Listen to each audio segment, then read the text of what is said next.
Hi, and welcome back.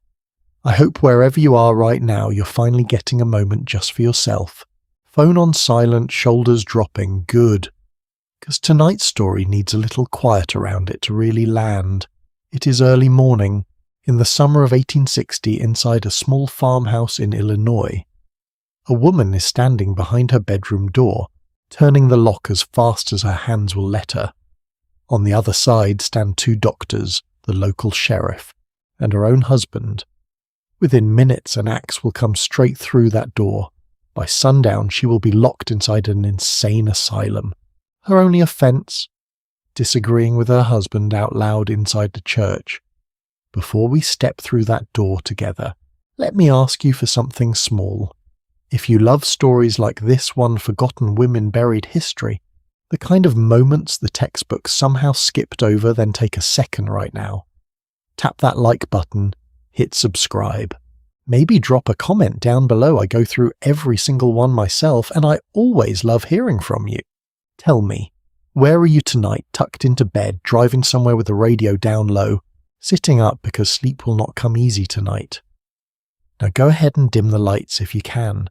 Maybe switch on a fan, or anything that hums soft and steady in the background. Get yourself comfortable, because we are about to walk back, more than 160 years, to a small farm town in Illinois on a morning that started out like any other. Manteno, Illinois. A quiet town built on wheat fields, church bells, and long summer evenings that never seemed to end. In 1860, most people there knew each other by name, by face, by the sound of their footsteps on the church stairs. And in one modest wooden house near the edge of town, with a porch that creaked whenever a breeze moved through it, and a garden that never quite stayed weeded, lived a woman named Elizabeth Packard. She was 43 years old, a mother of 6, and by every account left behind by the people who actually knew, her sharp-minded, warm, and almost impossible not to notice in a room. Elizabeth had been raised a little differently than most girls of her time. Her father was a minister himself, and her family believed in education for daughters just as much as for sons. As a young woman, she studied at a seminary in Massachusetts, learning French mathematics and literature, at a level most men in her town never touched. But there is something else about Elizabeth's early life worth sitting with for a moment. At 19, she fell seriously sick with what doctors of that era called brain fever. High fever's confusion days spent drifting in and out of clarity. And her own father, worried and unsure what else to do, had her placed for a short while inside an asylum in Worcester, Massachusetts. She recovered fully. She went on to become a schoolteacher, then a wife, then a mother of 6. Life moved forward, the way it does. But somewhere quietly a pattern had already been set. A pattern that said a difficult season in a woman's mind could become in the hands of the men around her an excuse. Her father had made that choice once out of worry, believing he was protecting his daughter. Soon enough, another man in her life would make the very same choice for reasons that had nothing to do with protection at all. Elizabeth married a Calvinist minister named Theophilus Packard, and for years she poured herself into being exactly what a preacher's wife was supposed to be. Quiet support, steady hands, a household that ran on faith, routine and order. They moved to Illinois together and built a life that from the outside looked entirely unremarkable. But somewhere along the way, Elizabeth started thinking for herself. She began teaching a Bible class of her own inside her husband's church, and in that small, sunlit room she started sharing ideas that did not sit quietly beside his strict, unbending theology. Softer ideas. Ideas closer to what people at the time called universalism, the belief that grace was wide enough to reach everyone, not only a chosen few. To us sitting here tonight that might sound like just a different opinion, a conversation, maybe even a healthy one. But inside a small Illinois church in 1860, a woman's opinion, especially one that contradicted her husband from the very same pulpit, was not treated as conversation. It was treated as a problem, and I have to say, If disagreeing with your husband during Bible class was grounds for an asylum back then, most of us would not have made it very far into that century. Word of Elizabeth's teaching spread through the small congregation, the way word always does in a town that size. Neighbours whispered after service. Parishioners quietly pressured Theophilus to bring his wife back in line to remind her of her place. To be fair to him, in his own mind, Theophilus likely believed he was defending something sacred, his faith, his authority in his own home, the order of a world he understood. He was not necessarily a monster twisting his hands together in the dark. He was in many ways simply a man of his century doing what his century had quietly taught him was reasonable, and that if anything makes the story harder to sit with, not easier. Still somewhere inside him something began to harden. He started telling people that Elizabeth was unwell. Not cruel, not evil, just unwell in the mind. It was in its own strange way, an easier story for a small town to accept than the truth. And the truth was simply that his wife saw things differently than he did, and refused to stay quiet about it. At one point, Theophilus arranged for a doctor to visit their home, though not as a doctor. The man introduced himself as a travelling salesman selling sewing machines door to door, and he sat at Elizabeth's kitchen table for the better part of an afternoon, turning his hat over in his hands, admiring the curtains, complimenting the coffee. He asked easy, friendly questions about her days, her moods, her marriage, the little frustrations of running a household with 6 children underfoot. Nothing about the visit felt like an examination. That, of course, was the entire point of it. Elizabeth, having no reason to hide anything from a stranger selling sewing machines, spoke honestly. She admitted she felt controlled by her husband. She admitted she resented being watched so closely inside her own home, in her own kitchen, over her own thoughts. Every word of that conversation made its way straight back to Theophilus by evening. In the days that followed, Elizabeth noticed a change in her husband, a distance in his voice at supper, long silences behind his study door.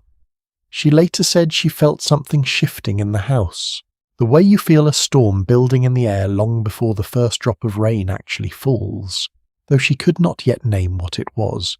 And not long after, he made his decision.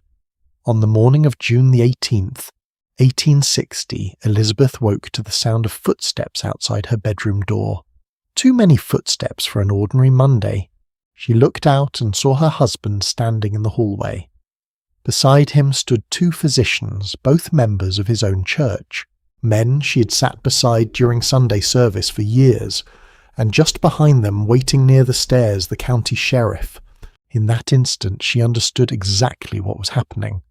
Somewhere down the hall in the rooms where her 6 children slept, small feet shifted beneath quilts, half waking to sounds no child in that house had ever heard before, the low murmur of men's voices, the creak of the floorboards, footsteps that did not belong to their mother.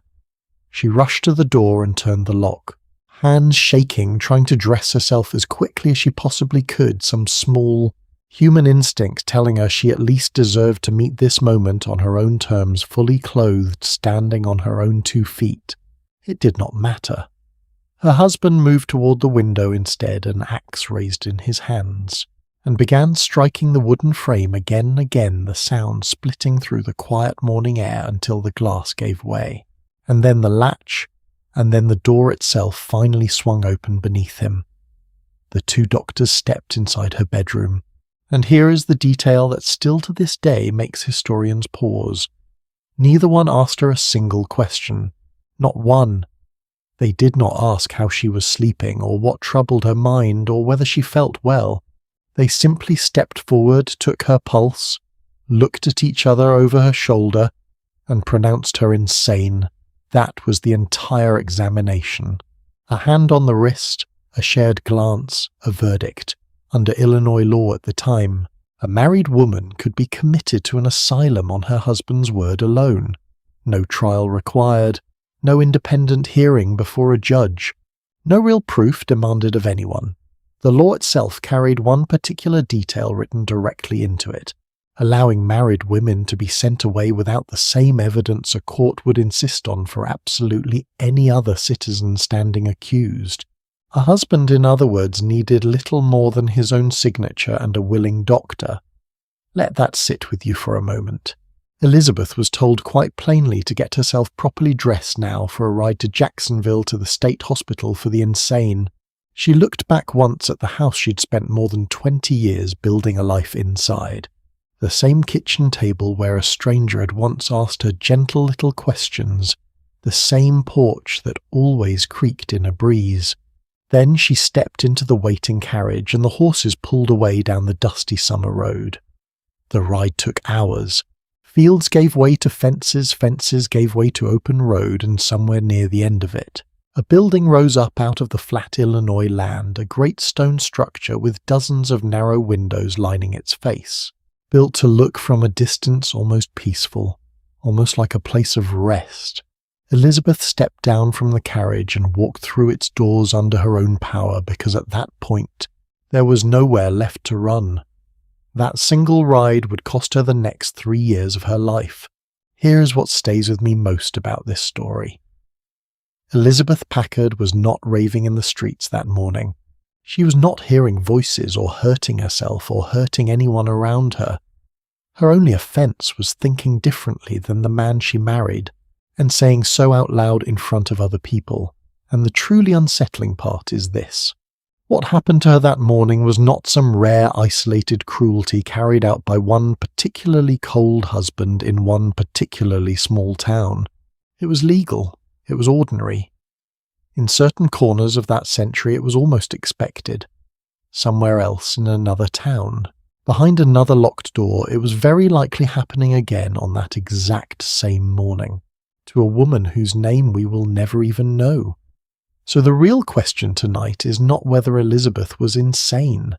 We already know the answer to that one. The real question is, how did an entire society reach a point where a devoted mother of 6 could be dragged out of her own bedroom on a warm summer morning, with nobody bothering to ask her a single question first to understand that we have to go back far beyond Illinois, back beyond 1860 altogether, back to an idea first written down more than 2,000 years earlier, by ancient physicians who believed a woman's womb could quite literally wander around inside her body, drifting from place to place, and driving her mind toward madness wherever it happened to settle. That idea should have died quietly with the ancient world that invented it. Instead, it followed women for centuries all the way into the Victorian age, and it is about to follow Elizabeth Packard straight through the doors of that asylum in Jacksonville. Long before Elizabeth Packard was born, long before Illinois was even a state, long before an axe ever touched that bedroom door, a much older idea was already quietly shaping how the world would judge a woman's mind. It had been waiting there for centuries, patient as sediment settling at the bottom of a river, ready to resurface the moment it was needed again.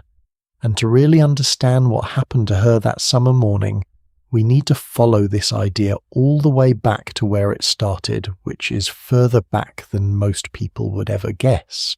Almost 4,000 years ago in ancient Egypt, a doctor sat down and wrote out one of the oldest medical documents that still survives today. By the time this particular scroll was written, the Great Pyramids at Giza had already been standing for hundreds of years, worn smooth by sun and drifting sand and centuries of desert heat. And inside that scroll, tucked between remedies for toothaches and joint pain, was a diagnosis that would echo for the next 38 centuries. The physician believed that a woman's womb could shift out of place inside her body, drift upward toward her chest, press against her throat, even travel as far as her eyes. And wherever it landed, it caused suffering, aching teeth, sore joints, blurred vision, trouble breathing. The cure prescribed in the ancient scroll usually involved fragrant oils and smoke, meant to coax the wandering organ back down into its proper place, the way you might lure a stray cat home with the smell of dinner.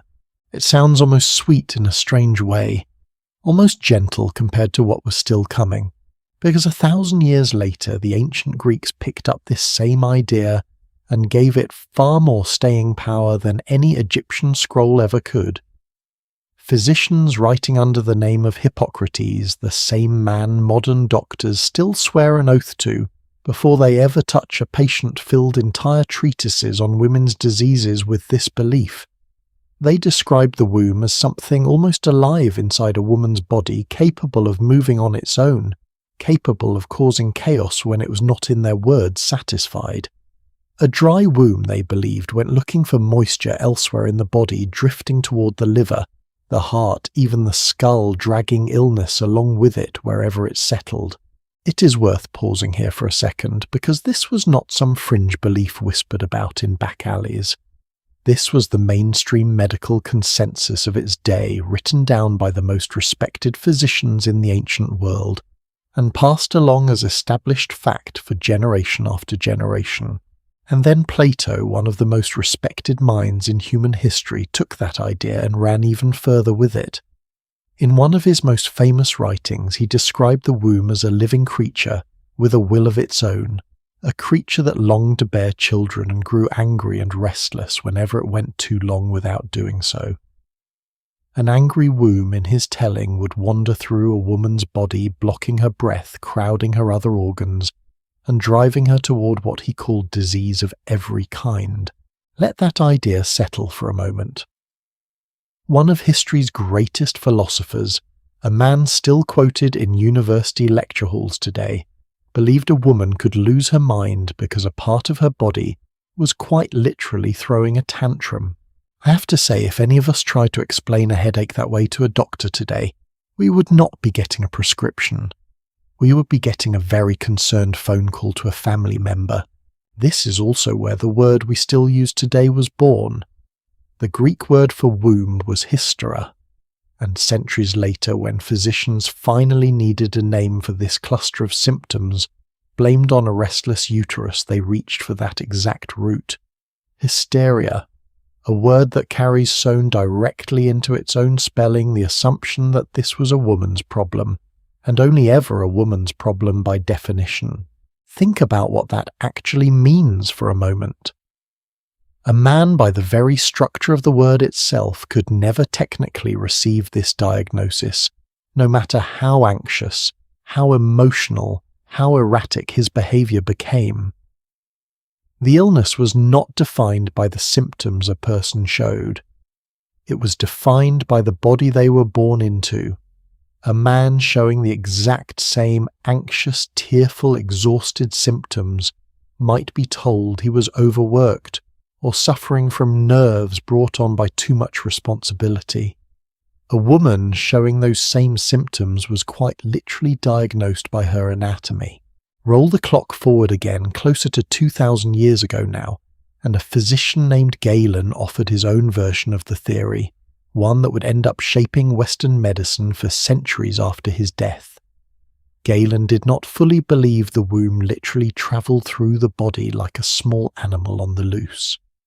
But he agreed that women fell into hysteria when they went without what he delicately called the normal release that marriage provided. He noted that the condition appeared most often in young widows, in women who had taken vows of chastity, and in women simply living without a husband. His suggested remedy, recorded plainly in the medical texts of his time, was marriage itself, or a return to the marriage bed. 2,000 years of some of the most respected medical minds in history, and the answer again and again somehow always circled back to the exact same place. Make no mistake, this was not some ancient superstition that quietly faded away once civilization moved past torches and togas. It survived the fall of Rome.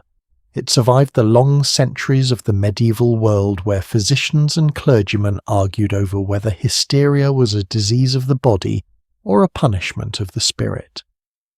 By the early 1600s, an English doctor was still writing entire books on what he called the suffocation of the mother, describing grown women choking, fainting, and losing the power of speech, all traced back to that same restless organ. This idea did not die. It changed clothes. It put on a white coat, learned to speak in the confident language of modern science, and walked straight into Victorian medicine as though it had always belonged there. By the 1800s, doctors no longer spoke openly about a womb physically crawling through a woman's chest. That part at least they had outgrown, but the underlying belief barely shifted at all. A woman's reproductive organs they still insisted were directly wired to her emotional stability. Something going wrong below could unravel everything happening above in her mind, in her moods, in her entire personality. And once that belief was accepted as fact, hysteria became something remarkable, and I mean that in the most unsettling sense of the word. It became a diagnosis that could fit almost anyone. One widely used Victorian medical dictionary described the condition so broadly that looked at closely enough a doctor could reasonably apply the label to a woman who wept uncontrollably at a funeral, and just as reasonably apply it to the woman standing beside her who felt strangely nothing at all. Too much feeling was a symptom. Too little feeling was a symptom. There was quite simply no version of a woman's inner life that could not be filed somewhere under this one convenient word. Open a Victorian medical textbook and you will find hysteria described through a truly staggering list of symptoms: anxiety, breathlessness, fainting spells, irritability, trouble sleeping, loss of appetite, emotional outbursts, a racing heart with no clear cause. Even on some lists, simple stubbornness, and confusingly enough, both an excessive interest in intimacy and a complete lack of interest in it, sometimes listed on the very same page, as though the authors themselves could not agree on what exactly they were describing. Look at that list again slowly this time, because what you're looking at is not a disease. It is simply what it feels like to be a person with a full range of human emotions stretched across a bad week. One physician in 1859 went so far as to claim that a full quarter of all women suffered from hysteria in one form or another. That number alone should stop you. Not a rare disorder, then. Not some unusual affliction striking a small unlucky handful. Practically a condition of being female at all, according to the very men writing the textbooks other doctors were trained on. Can I ask you something just between us? Have you ever been told you were being too sensitive, too emotional, overreacting when you were simply reacting? Now imagine that exact same criticism, dressed up in a white coat carrying the full legal weight of 19th-century medicine behind it. That is not a stretch of imagination. That is quite plainly what hysteria had become, and this belief did not stay quietly locked away inside medical journals either. It spread out into everyday culture, into novels, plays, and newspaper columns, where the fainting, trembling, overly emotional woman became a kind of stock character everybody instantly recognized. Writers leaned on her. Illustrators sketched her collapsing onto sofas with practiced elegance. And every time she appeared on a page or a stage, she quietly reinforced the very same lesson the doctors were teaching in their lecture halls, that a woman's emotions were by nature something faintly unstable, something that might tip over into illness without much warning at all. Medicine and popular culture were not separate conversations happening in this era. They were feeding each other back and forth until the line between the two nearly disappeared. And here is the part that I find the most telling of all. This was never only a disease of poor women or uneducated women or women without power. It reached all the way to the very top of society, straight into Buckingham Palace itself. Queen Victoria, the most powerful woman on the entire planet during this era, ruler of an empire so vast that people truly said the sun never set on it, was not spared, not even slightly. She gave birth to 9 children across 17 years, roughly 80 months of her life spent carrying a child, and by her own private letters she despised almost every part of the experience. She once compared pregnancy to being treated like a farm animal, bred again and again without much say in the matter. and years later when two of her own daughters chose to breastfeed their babies themselves rather than hand them to a wet nurse. Victoria wrote about them with the exact same word, more than a little exasperated that her daughters seemed content playing the same role she had resented so bitterly herself. After several of those 9 births, she sank into a darkness that today we would immediately recognise and name postpartum depression, though of course no such term existed for her to reach for at the time. She grew weak, she struggled to sleep, she wept without being able to explain exactly why. At one particularly frightening point, Prince Albert quietly confided to her doctor that his wife feared she was losing her mind entirely. Picture that scene properly.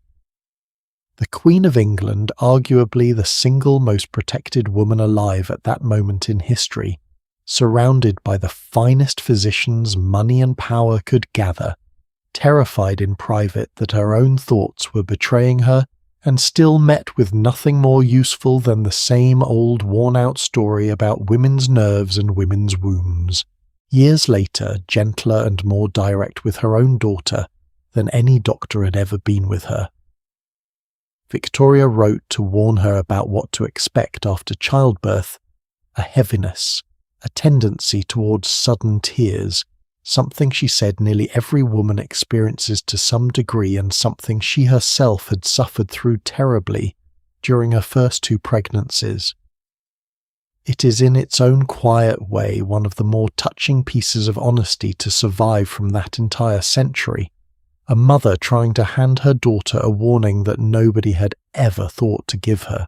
If a queen with the finest physicians in the nation standing at her bedside day and night could still be left frightened and unheard inside her own mind, imagine what chance an ordinary farmer's wife stood, a shopkeeper's daughter, a minister's wife, in a small Illinois town, quietly grading her own thoughts against her husband's approval every single day, with no crown, no palace, and no one of any real power standing anywhere in her corner. The truth, once you really look at it, is almost breathtaking in its scope. This was never really about medicine at all. Not fully. It was a story built up carefully over thousands of years about what a woman's body supposedly determined about her mind, and about who got to decide when that mind had gone too far off course. And once that story existed, fully formed, wrapped in scientific language and stamped with medical authority, it did not stay confined to fainting spells and mood swings for very long. It grew hungrier, it reached further. Because once doctors and husbands and judges agreed that almost any strong emotion in a woman could be labelled illness, the list of things that might land a woman behind asylum walls stopped being about her mind at all, and started becoming something else entirely, a list built instead around obedience, and how easily a woman kept it. So here is a question worth sitting with while the lights are still low. If crying too much was a symptom, and crying too little was a symptom, and wanting too much was a symptom, and wanting too little was a symptom too, what exactly was actually left for a woman to do safely? What was the one narrow lane in the middle of all those contradictions where a woman could simply exist without a doctor, somewhere reaching for his pen? The honest answer is unsettling. There was no such lane, and once you understand that the reasons written into real asylum records from this exact period will honestly stop you in your tracks, reasons that had nothing to do with madness and everything to do with a woman simply living her ordinary life a little too loudly or a little too quietly for someone else's comfort. And that is exactly where we're headed next. If there really was no safe lane for a woman to walk through all of this, then it is worth asking what the edges of that trap actually looked like in practice.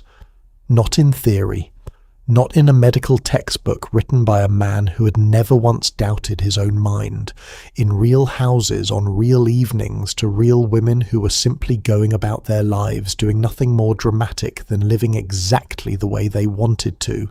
So let me take you to one of those evenings. It is a little before 10 o'clock at night on April the 14th, 1878, in the Bloomsbury district of London. A closed carriage pulls up outside a tall, slightly worn Georgian townhouse called Tavistock House, a home that once belonged to the writer Charles Dickens. Street lamps glow faintly along the square. A doorbell rings. A servant, already uneasy, keeps the chain on the door as he opens it just wide enough to see who's come calling so late. Standing outside are 3 strangers, a man and 2 women dressed like nurses. They explain quite calmly that they have come for the lady of the house, a woman named Georgina Weldon. Only hours earlier, Georgina had been happily up a ladder in her own library, dusting her own books in her own home. She was 40 years old, a trained singer with a voice good enough to have once performed alongside some of the biggest names in European music. She had also, by that point in her life, cut her hair short, embraced a vegetarian diet, and taken a serious interest in something many fashionable Victorians dabbled in at the time, communicating with the dead through séances. And here is a detail worth pausing on. Georgina was hardly alone in that particular interest. The poet Elizabeth Barrett Browning attended séances. So did Mary Todd Lincoln, widow of the American president. So later in life did the man who would go on to invent Sherlock Holmes, a detective built entirely around cold hard logic. Sitting in a darkened room and asking questions of the dead was not some obscure symptom of madness in this era. It was quite literally fashionable. None of that, to be clear, harmed a single soul, but her husband wanted her out of the picture. He had a mistress waiting in the wings and a wife who no longer suited the future he had planned for himself. So he had quietly arranged for 2 doctors to visit his estranged wife, under a false pretense chat with her about her beliefs and her habits, and then sign the papers that would allow strangers to carry her away to a private asylum, no trial required. The servant managed to shut the door in time that night, though the strangers on the doorstep tried first to force their way past him, and then when that failed, tried to simply bribe him instead. Neither worked. More visitors came back the following evening, and the one after that each time turned away at the same stubborn door. Georgina fled into hiding soon after moving between the homes of sympathetic friends, until the order against her finally expired on its own. She had escaped. Barely. Her actual offence, if you can even call it that, was being a woman with unusual hobbies and an inconvenient husband. And here is something worth clearing up plainly, because plenty of modern retellings of this era get it subtly wrong. It is tempting to imagine these women as somehow half convinced of their own madness, quietly going along with a diagnosis they did not fully understand. That is not what was happening here. Georgina knew exactly how sane she was. She simply had almost no legal tools available to prove it. Under the law of her time, a married woman in England could not even bring a civil case against her own husband in court, not for this, not for almost anything. The problem was never that these women lacked the confidence to defend themselves. The problem was that the system had been built brick by brick to make sure their defense was never legally required to be heard in the first place. I want you to sit with how ordinary that combination really is. Unusual hobbies, an inconvenient husband. If those 2 things alone were enough to justify locking someone away, most interesting women you've ever known would not have made it out of that century either. Here is the part that turns this from one unsettling story into something much bigger. Historians did not have to guess at how broad this net really was, because an actual hospital on the other side of the Atlantic left behind the paperwork. Between 1864 and 1889, a hospital in West Virginia called the Trans-Allegheny Lunatic Asylum kept detailed admission logs. Those logs still exist. They have been studied by historians, archived by the state, and referenced in more than one serious academic book on the subject.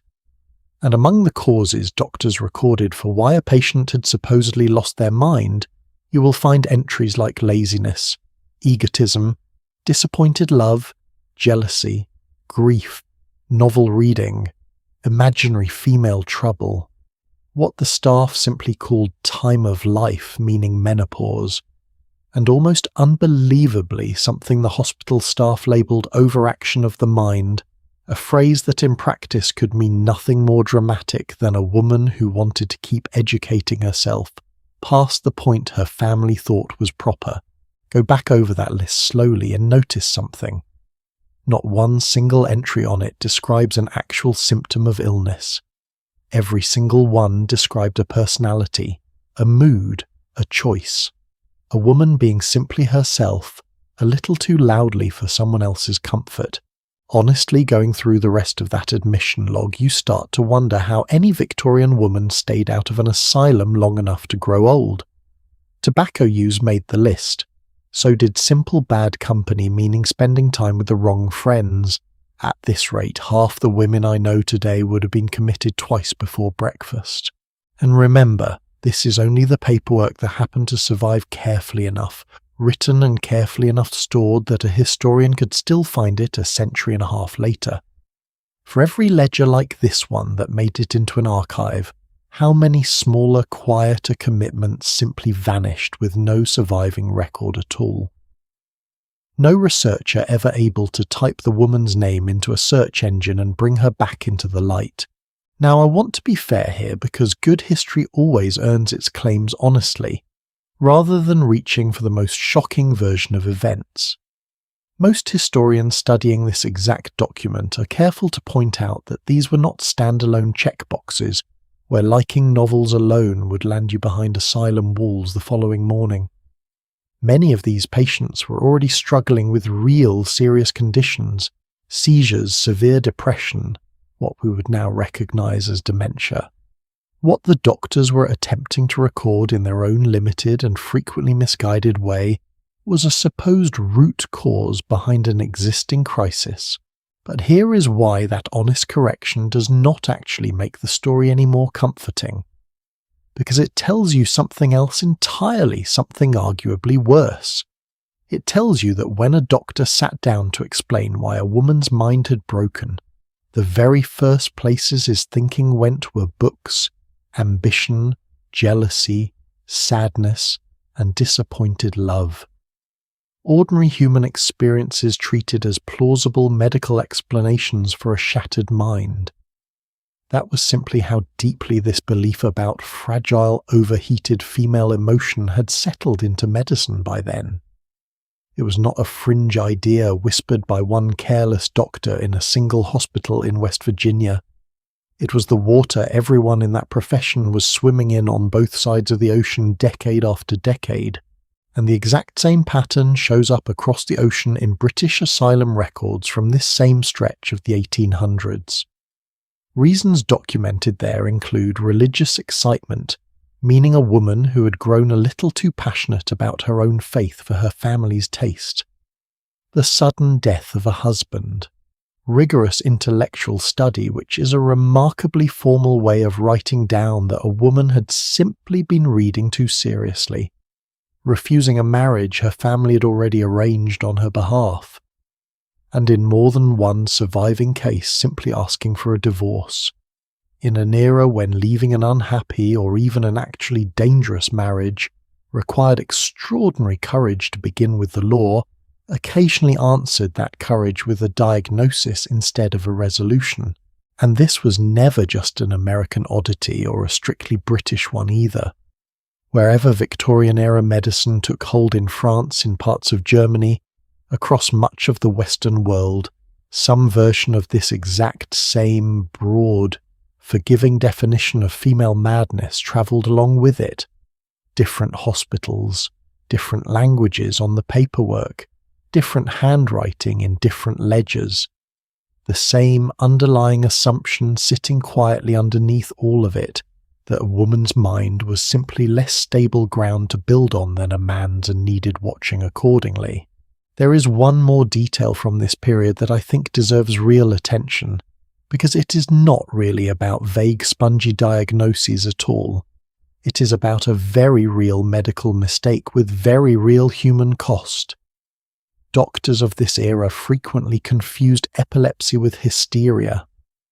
Two entirely different conditions, one rooted in the brain's electrical activity, treated by modern medicine today with real precision and real compassion, the other essentially invented out of centuries of misplaced theory about the female body. Women experiencing genuine seizures were more than occasionally funneled into the exact same wards, given the exact same vague label, and left without any of the actual care their bodies badly needed. Somewhere in those asylum records are women who were not victims of a cruel legal loophole at all.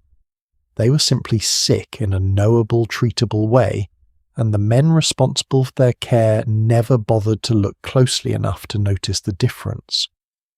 Their families were told they had a nervous condition rooted in overexcitement or a delicate constitution, when what they actually needed was rest safety, and a doctor willing to watch closely enough to tell one kind of episode apart from another.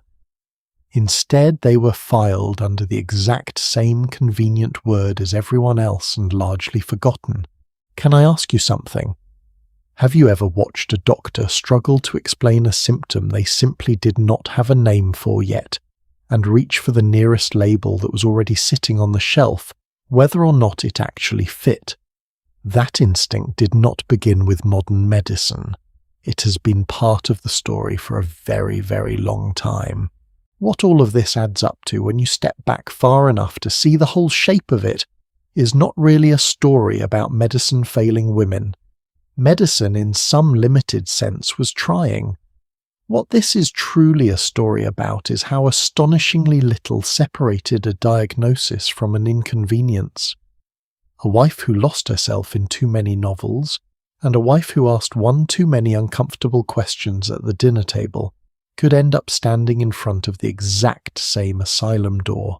Georgina Weldon, for her part, refused to let her story end quietly behind that door. Once safely back in public life, she spent years dragging the doctors and her own husband through courtroom after courtroom, representing herself at a time when women were not even permitted to formally practice law. At one point, she had no fewer than 17 separate legal cases moving through the courts, at the same time, a number that still makes lawyers today raise an eyebrow.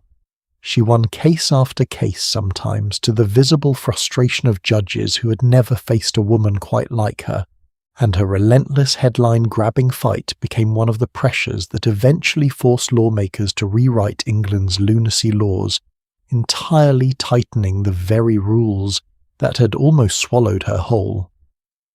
By the time reform finally passed over a decade later, the ease with which a husband alone could sign his wife away had been meaningfully narrowed, thanks in no small part to one woman who simply refused to disappear quietly. It is worth remembering her name for exactly that reason, not simply as another cautionary tale, but as proof that the system, no matter how wide its net was cast, did not always win. If I am honest with you, the thing that stays with me longest about stories like hers is not the cruelty of it, though there is plenty of that. It is the sheer casualness of it. Nobody involved seemed to think they were doing anything unusual. Not the husband, not the two doctors who showed up in disguise, not the men who wrote laziness and novel reading into an official hospital ledger with a straight face. Cruelty dressed up as procedure is so much harder to fight than cruelty that at least announces itself honestly. Still, her escape leaves us with an uncomfortable question hanging in the air.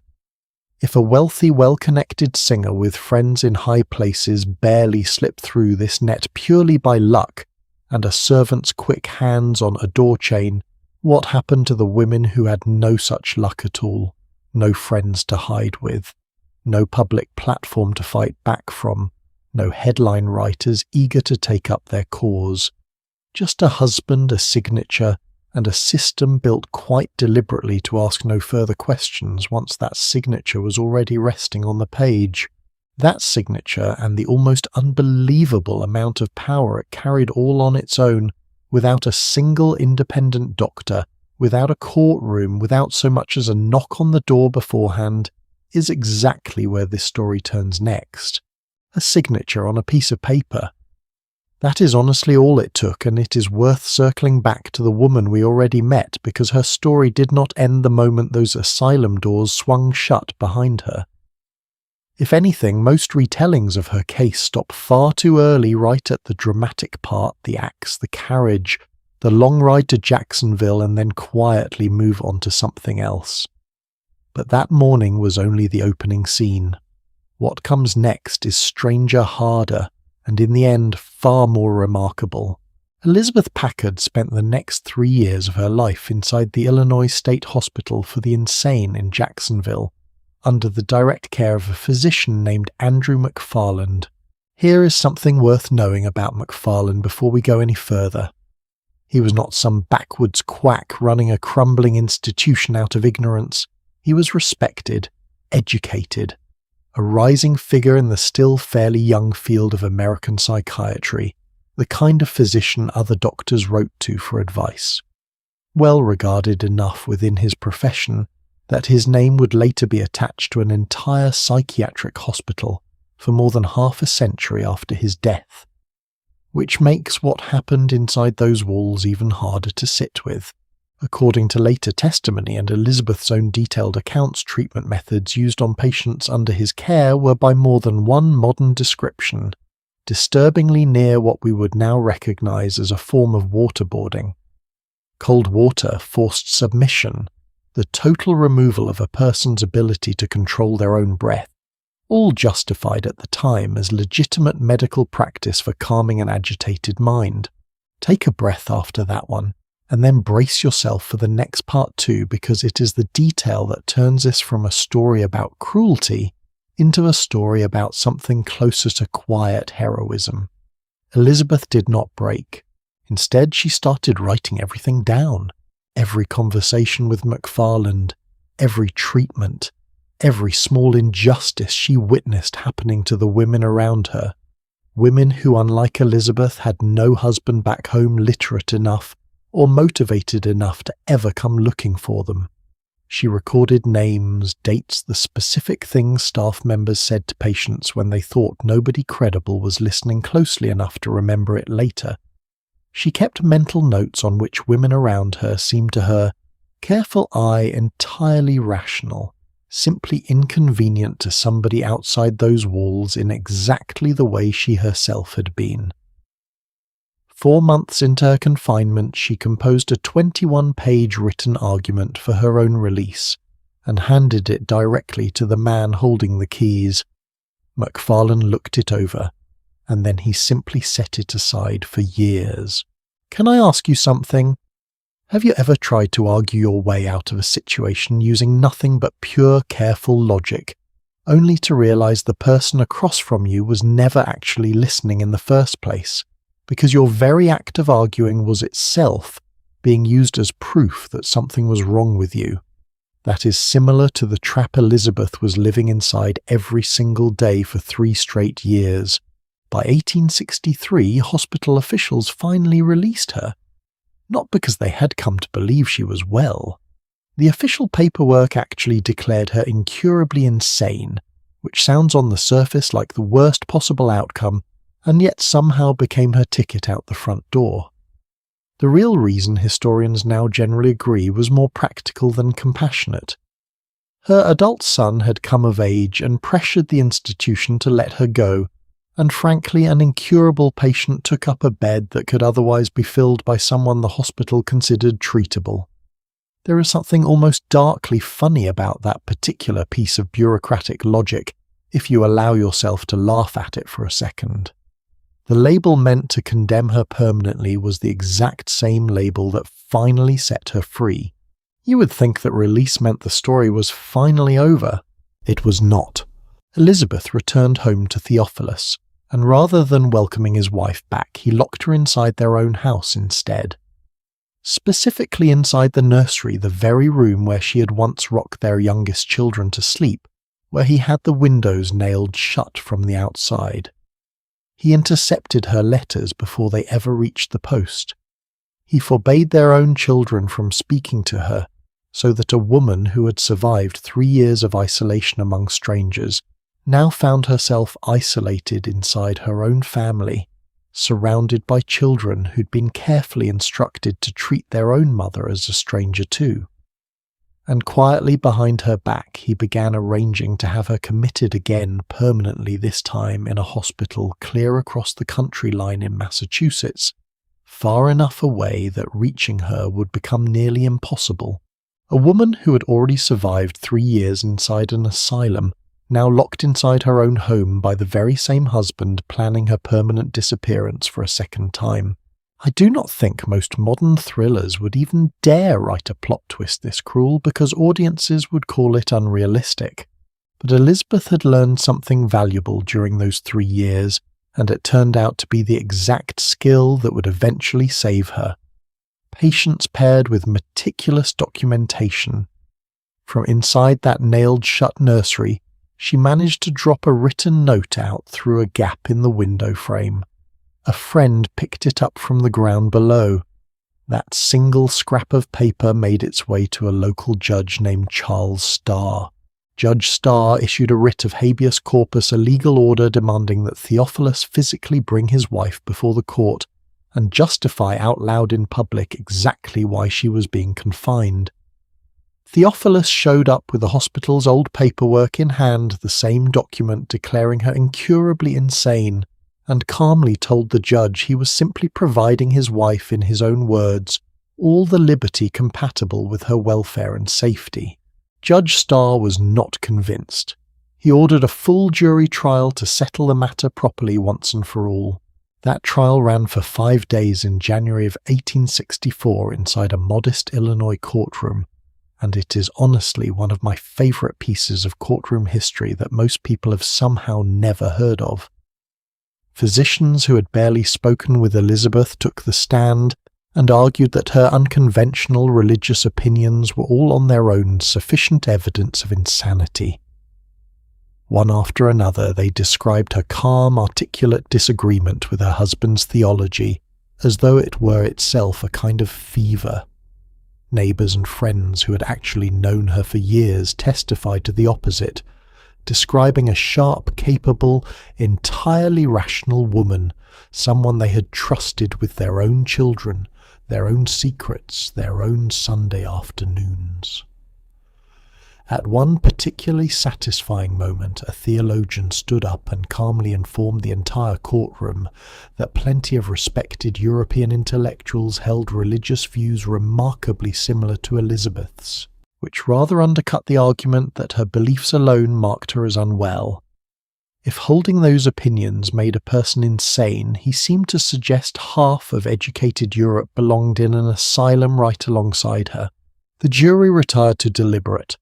They returned in 7 minutes. 7 minutes to formally undo 3 years of imprisonment, one attempted second imprisonment, and a small mountain of official medical paperwork insisting she belonged locked away for the rest of her life. Elizabeth Packard was declared by a jury of her peers completely sane. I have to say there is something almost poetic about that number. 7 minutes. Roughly the same amount of time it might take you to make a cup of tea or scroll through a handful of messages on your phone, and it was enough for 12 strangers to see clearly what an entire medical and legal system had spent years refusing to see. 12 people, most of them likely farmers and shopkeepers themselves, needed only 7 minutes to reach the conclusion that had somehow eluded trained physicians for more than 3 years straight. But even a jury's verdict could not undo everything that had already happened. Elizabeth returned home only to discover that Theophilus had mortgaged the house out from under her and quietly relocated their children to Massachusetts, without her leaving her with almost nothing tangible to rebuild a life from. So she built one anyway, using the only weapon she had left, her own voice put down permanently on paper. Elizabeth spent the rest of her working life writing and self-publishing book after book about what had happened to her, and crucially about what was still actively happening to countless other women in asylums across the country who did not have her particular combination of stubbornness, literacy, and sheer bad luck turned eventually into good timing. She titled one of them "Modern Persecution," a phrase that leaves very little room for misinterpretation, and followed it with several others detailing exactly how the asylum system operated behind its polished, respectable front doors. She travelled from state to state lobbying lawmakers directly standing in front of legislative committees who'd probably never expected to be addressed so plainly, so confidently by a woman who'd once been declared on paper incurably insane. She sold subscriptions for books she'd not even finished writing yet, simply to fund the next leg of her campaign, betting entirely on her own credibility to carry her forward. In 1867, her advocacy directly led Illinois to pass what became known as the Personal Liberty Law, a statute finally requiring an actual jury trial before anyone, male or female, could be committed to an asylum against their will. Word of her campaign travelled well beyond Illinois.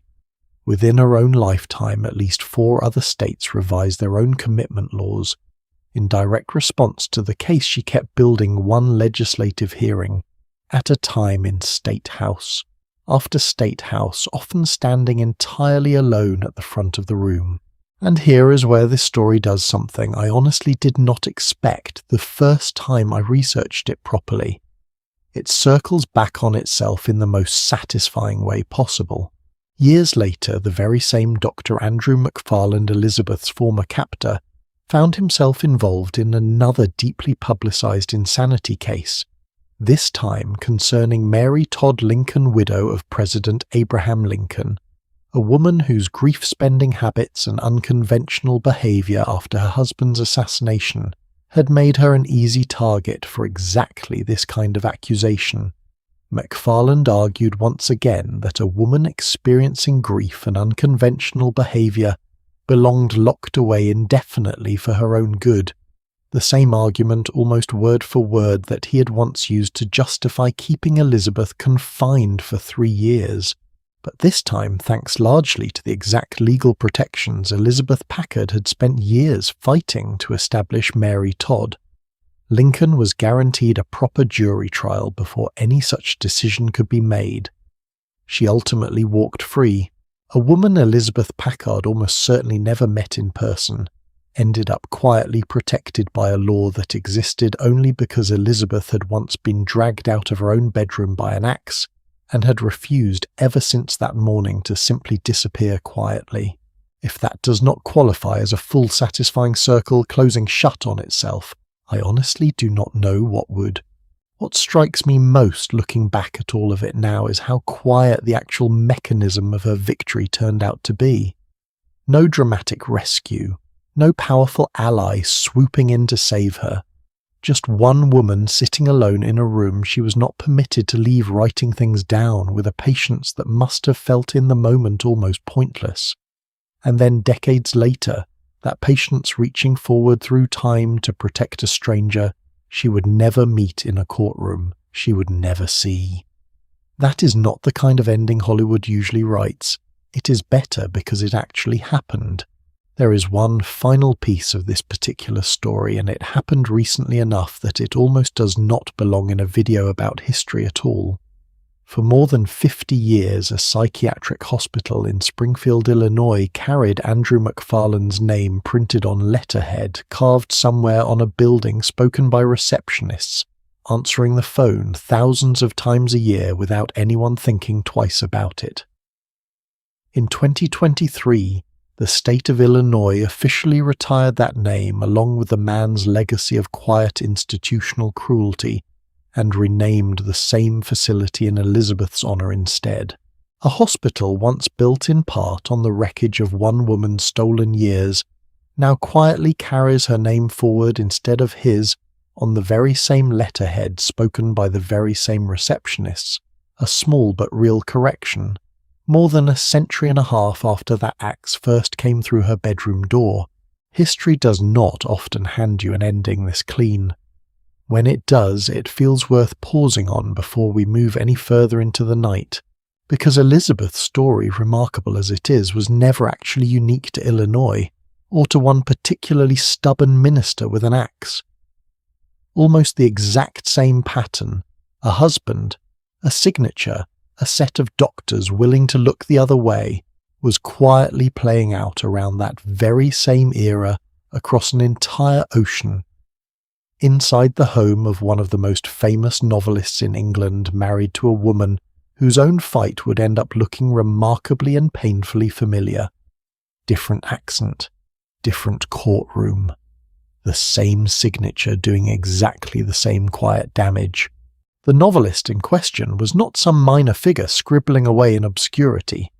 Edward Bulwer Lytton was at the time one of the most famous writers in the English language, the man who gave the world the opening line about a dark and stormy night, the same man credited with the phrase, "The pen is mightier than the sword." His novels sold in the tens of thousands. Actors performed stage versions of his stories on both sides of the Atlantic. He was wealthy. He was about to become a government minister on the verge of a seat in the cabinet itself. And on a summer afternoon in 1858, standing on a wooden platform in front of a crowd of voters in Hertfordshire, he was about to discover exactly how sharp his own sword could turn in front of every single one of them. His wife's name was Rosina. They had married back in 1827 against the wishes of his own mother, who disapproved so strongly that she cut off his allowance the moment the wedding was finished. For the first several years of their marriage, the young couple survived almost entirely on money Edward earned from his own novel writing, which meant Rosina, whether she realized it fully at the time or not, had married her financial future directly into the temperament of a man prone to jealousy, vanity, and before long wandering attention. It was not by most accounts a happy union even in its early years. By 1834, Edward was travelling through Italy with his mistress, his wife, present for the arrangement, whether she liked it or not. 2 years after that, the marriage collapsed entirely, and Rosina found herself formally separated and quietly cut off from almost everything that mattered to her, including most painfully her own children. From 1838 onward, she was barred from seeing her son for years at a stretch. When her young daughter Emily fell gravely ill with typhoid fever a decade later, Rosina had to formally request special permission just to sit beside her own dying child's bedside. Meanwhile, after Edward's mother passed away and left him a considerable fortune, Rosina lived in something near real poverty, technically entitled to the grand-sounding title of Lady Bulwer Lytton while barely able to keep her creditors satisfied. She did not suffer quietly. In 1839 she published a novel clearly modelled on her husband's own hypocrisy and infidelity, thinly disguised behind fictional names that fooled absolutely nobody in London society who bothered to open its pages. Word gets around in literary circles and everybody understood exactly who the villain in that book was supposed to be. So by the time 1858 arrived and Edward stood on that platform in Hertford seeking re-election to Parliament, on his way to becoming Secretary of State for the Colonies, the tension between them had been quietly simmering for more than 2 decades. Rosina decided that afternoon was finally the moment to let it boil over completely. The crowd that day was large, dressed in its Sunday best, despite it being a weekday. Carriages lined up along the street behind the platform, banners snapping in the summer air. The whole town turned out to watch a famous author accept his second act as a statesman.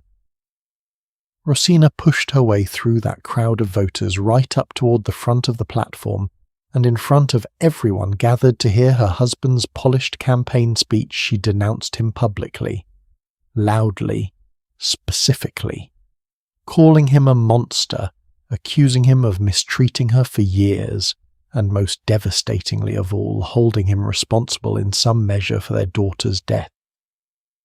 By multiple accounts from that day, Edward turned pale, abandoned his own speech mid-sentence, and fled the platform by climbing straight over a low fence into a neighbouring garden, rather than stand there and answer her in front of the very voters he was trying to win over.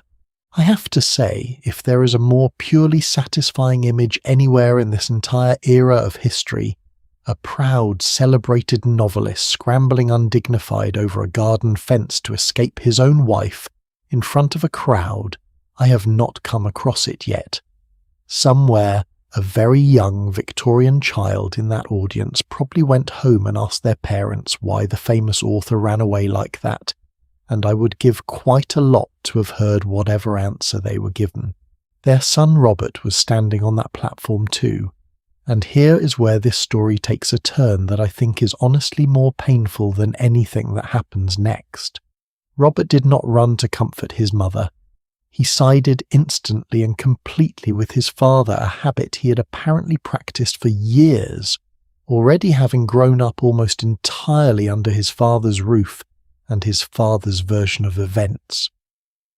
When Rosina later walked to the mayor's office in town simply to ask about renting a hall for a public lecture, still shaking from the confrontation, her own son quietly sent a physician after her, with explicit instructions to assess whether his mother's mind had finally officially broken.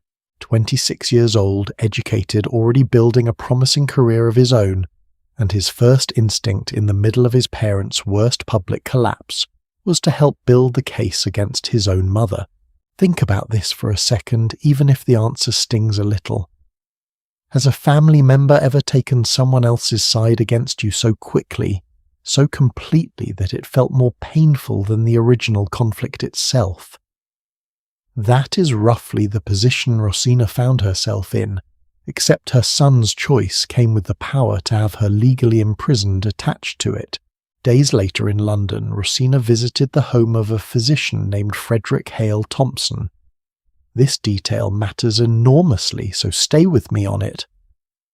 Thompson had already personally examined Rosina at her own residence and certified her formally in writing as entirely sane.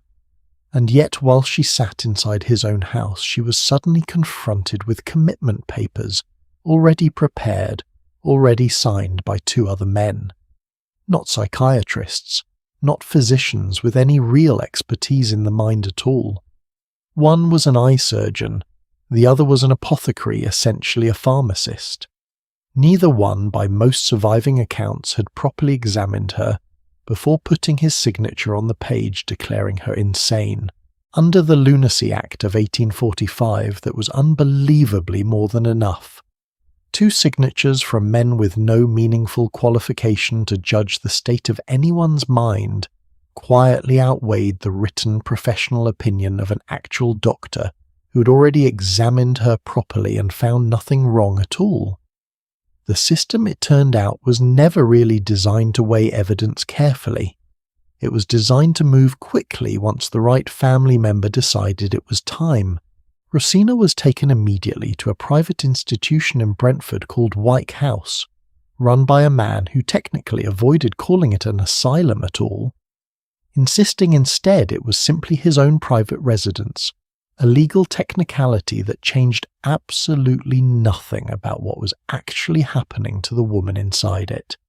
Friends who witnessed the abduction ran into the street in a panic, begging her own son, who happened to be standing right there on the pavement, to intervene and stop what was happening in front of him. He refused. He simply stood and watched his mother taken away in a closed carriage, and later, when questioned publicly about that exact moment, calmly insisted he had every right to be believed on the matter simply by virtue of being her son. What happened next, though, is where this particular story pulls sharply away from most of the others we have covered so far because the public did not stay quiet about it. Far from it. Newspapers across Britain and Ireland exploded with coverage for nearly 2 months straight. This was not some anonymous farmer's wife vanishing quietly into a rural asylum, with nobody left to notice. This was one of the most recognizable literary names in the country, tangled up in a scandal too juicy and too public for the press to simply ignore, no matter how many powerful friends Edward Bulwer-Lytton had in London's newsrooms. And here is a detail that still catches me off guard every time I think about it. The scandal grew loud enough that it crossed the ocean entirely, landing in the pages of an American newspaper, where it was written about with real outrage by none other than Karl Marx. Yes, that Karl Marx. Writing for an American publication, Marx tore into the entire affair, criticizing the lunacy laws that had allowed it, criticizing the London press for trying to quietly bury the story to protect a famous and well-connected man, and criticizing the casual, almost bureaucratic cruelty of a system where a husband's frustration could be dressed up as a medical emergency with 2 convenient signatures. He was by every account honestly furious about it, treating Rosina's imprisonment not as celebrity gossip, but as a clear symptom of exactly the kind of institutional rot he spent his entire career writing about. Picture that for a moment. One of history's most famous critics of power and property sitting down at a desk in London, taking time away from the very work that would eventually become Das Kapital, specifically to write with real anger about a British aristocrat locking his wife away because she'd embarrassed him in public. Under the sheer weight of that public pressure, Rosina was released after only a few weeks. Compared to Elizabeth Packard's 3 years, it might sound almost lucky. But fame here cut in 2 directions at once. It was very likely the exact thing that saved her, since a public figure disappearing quietly was far harder to arrange than an ordinary farmer's wife vanishing into a rural asylum with nobody left to notice. And it was also the exact thing that made her humiliation permanent, playing out for the entire reading public, rather than staying contained within one small Illinois town. Elizabeth Packard's neighbours eventually forgot the details. Rosina's remained printed in newspaper archives for anyone curious enough to go looking, which, as it turns out, historians still are. Even after her release, the wound with her own son never properly healed.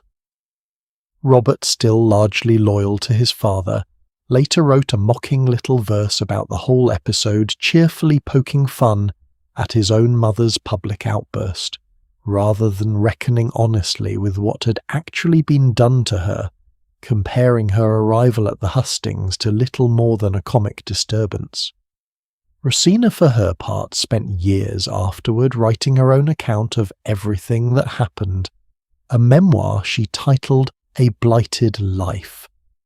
She finished the manuscript by the late 1860s, angry, detailed, and utterly unwilling to soften a single sentence of it. And then she simply waited deliberately patiently until 1887, full years after her husband's death, before finally allowing it to be published, once he was no longer alive, to sue her into silence over it, or pressure his considerable circle of friends in the press to bury it the way they had once tried to bury the original story. When the book finally appeared, it named names. It accused specific doctors of professional cowardice. It even took aim at Queen Victoria herself, criticising the decision to raise Edward to the peerage years after everything that had happened. And it reopened old wounds all over again, this time with her own son, who spent years afterward trying to publicly distance himself from what his mother had written about his own father. If you set her story next to Elizabeth Packard's for a moment, something interesting emerges.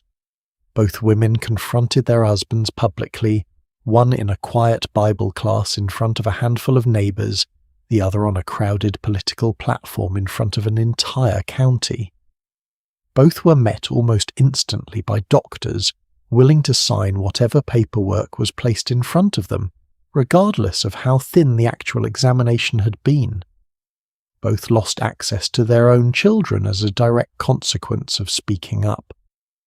But Rosina's story adds a layer Elizabeth's never quite forces you to sit with, in the same way the particular sting of watching your own child choose the other side, not out of confusion, not out of fear, but seemingly without much hesitation at all, and then mock you publicly for it afterward.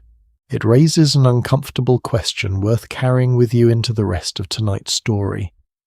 If a husband's signature alone could accomplish all of this, could turn a celebrated novelist's wife into a headline and a warning within the space of a single afternoon, what happened once a woman was actually standing inside those asylum walls officially and legally declared insane? What exactly did the medicine of that era decide to do with a mind it had already convinced itself was broken once the doors were locked and the newspapers had finally moved on to the next scandal? That answer turns out to be even stranger, and in places far more unsettling than anything a locked door or a forged signature could accomplish on its own. Medicine, once it had a mind convinced was broken, rarely left the body alone either. If the problem supposedly began somewhere below the waist, then that is exactly where treatment would aim, and Victorian doctors approached the female body during this era with a confidence that, looking back now, feels almost breathtaking given how little they actually understood about what they were doing. There was no hesitation in it, no sense of caution, just a firm professional belief that the right combination of temperature, pressure and current could quietly talk a woman's nerves back into obedience. Let me start with a treatment that was without question the most common of them all: water. Across Britain and the United States, an entire movement grew up around what practitioners called the water cure, sometimes known more formally as hydropathy. The idea originated with an Austrian farmer named Vincent Priesnitz, who had no formal medical training whatsoever, and yet somehow managed to convince much of educated Europe that cold water applied with enough discipline could cure almost anything from a headache to a broken heart. Wealthy patients travelled to dedicated spa towns built almost entirely around cold water treatment places like Malvern in England, where physicians prescribed a strict regimen of freezing baths, wet sheets wrapped tightly around a patient's entire body for hours at a time until the person inside was shivering uncontrollably, and sudden, forceful douches of cold water aimed directly at the spine.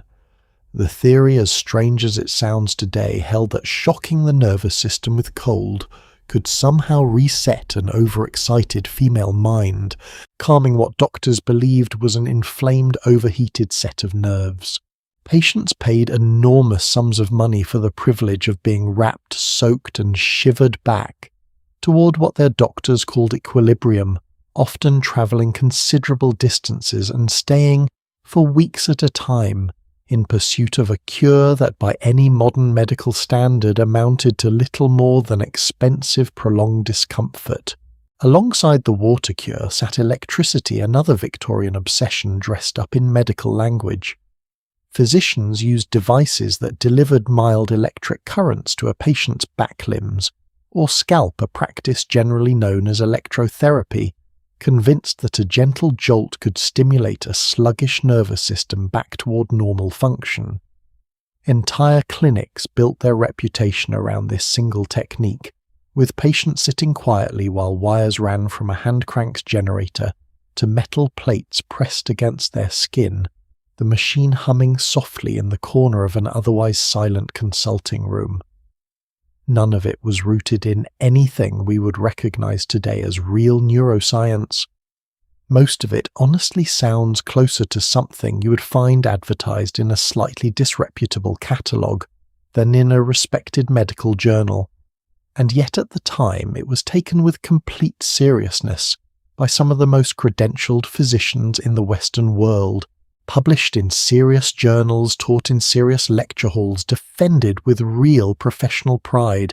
Now, I have to bring up something at this point in the story, because if you have spent any time online or watched a certain fairly well-known film from 2011 or even sat through a college lecture on the history of sexuality, at some point there is a strong chance you already believe you know exactly where this part of the story is headed.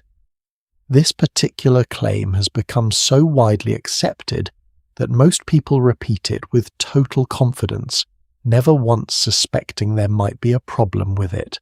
You've probably heard some version of this claim. Victorian doctors worn out from manually treating women through what they called hysterical paroxysm, essentially inducing orgasm by hand as a medical procedure supposedly grew so exhausted, so overworked by demand that they invented the electromechanical vibrator specifically to save their aching wrists. The story goes that neither doctor nor patient viewed any of it as sexual, because it involved no penetration and was simply filed away as routine clinical treatment, no different in the doctor's mind from setting a broken bone or lancing a boil. It is a fantastic story. It has been repeated in documentaries, academic papers, a Tony-nominated stage play, and that film I just mentioned starring Maggie Gyllenhaal and Jonathan Pryce. It even worked its way into casual conversation, the kind of fact people bring up at dinner parties to sound sharp and well-informed. For more than 2 decades, it was treated across popular culture, and even some academic circles, as settled historical fact, cited approvingly in book after book, article after article, almost nobody stopping to trace it back to its actual source. Here is the part I think deserves real attention tonight, because it is exactly the kind of correction good history owes its audience. That story is, as far as careful modern researchers can tell, almost entirely false. The claim originated from a single book published in 1999 by a historian named Rachel Maines. Her central argument spread everywhere, cited approvingly for years, winning real academic awards along the way, until 2 researchers at Georgia Tech finally sat down and did something remarkably simple and honestly remarkably rare in how thoroughly it was carried out. They went back and checked every single source she had cited to support the claim, working systematically through footnote after footnote, comparing what the original historical documents actually said against what the book had claimed they said. They found essentially nothing. The sources did not say what the book claimed they said. Some reference conditions entirely unrelated to hysteria. Others described treatments that bore little resemblance to what was being claimed. There was no solid documentation anywhere of physicians routinely performing this procedure as standard medical practice, no diaries, no billing records, no professional correspondence describing it. Plainly, the way doctors of that era described other treatments in exhaustive, sometimes tedious detail. When directly asked about it later, Maines herself reportedly admitted in her own words that she had never actually claimed to possess hard evidence that any of it was true, in the first place that it had always been closer to an informed guess dressed up over time as settled fact. Can I ask you something? Has a story ever felt so satisfying, so deliciously scandalous, that you simply wanted it to be true and stopped asking too many questions about whether it actually was? I think that is precisely what happened here, on a massive cultural scale. The story fits so neatly into everything we already wanted to believe about buttoned-up, repressed Victorian society, secretly harbouring scandalous secrets beneath its high collars, that almost nobody paused to check the footnotes. It flattered our modern sense of superiority too, the comfortable idea that we, unlike those poor deluded Victorians, could clearly see the obvious sexual reality hiding underneath their prim medical language. There is something quietly ironic about that if you sit with it long enough. A story about Victorian repression turned out to be itself a little bit of modern wishful thinking dressed up as rigorous history. It is a useful reminder, honestly, for how we consume history in general. A claim does not become true simply because it has been repeated often enough by enough confident voices across enough well-produced documentaries. Sometimes the most widely shared version of a story is the version nobody actually bothered to check. So what is the actual verified history of the vibrator, since we are already here? The first patented electromechanical vibrator was designed in the 1880s by a British physician named Joseph Mortimer Granville. His device weighed somewhere around 40 pounds, nothing near portable by modern standards, closer to hauling around a small piece of gym equipment than anything resembling the products sold today.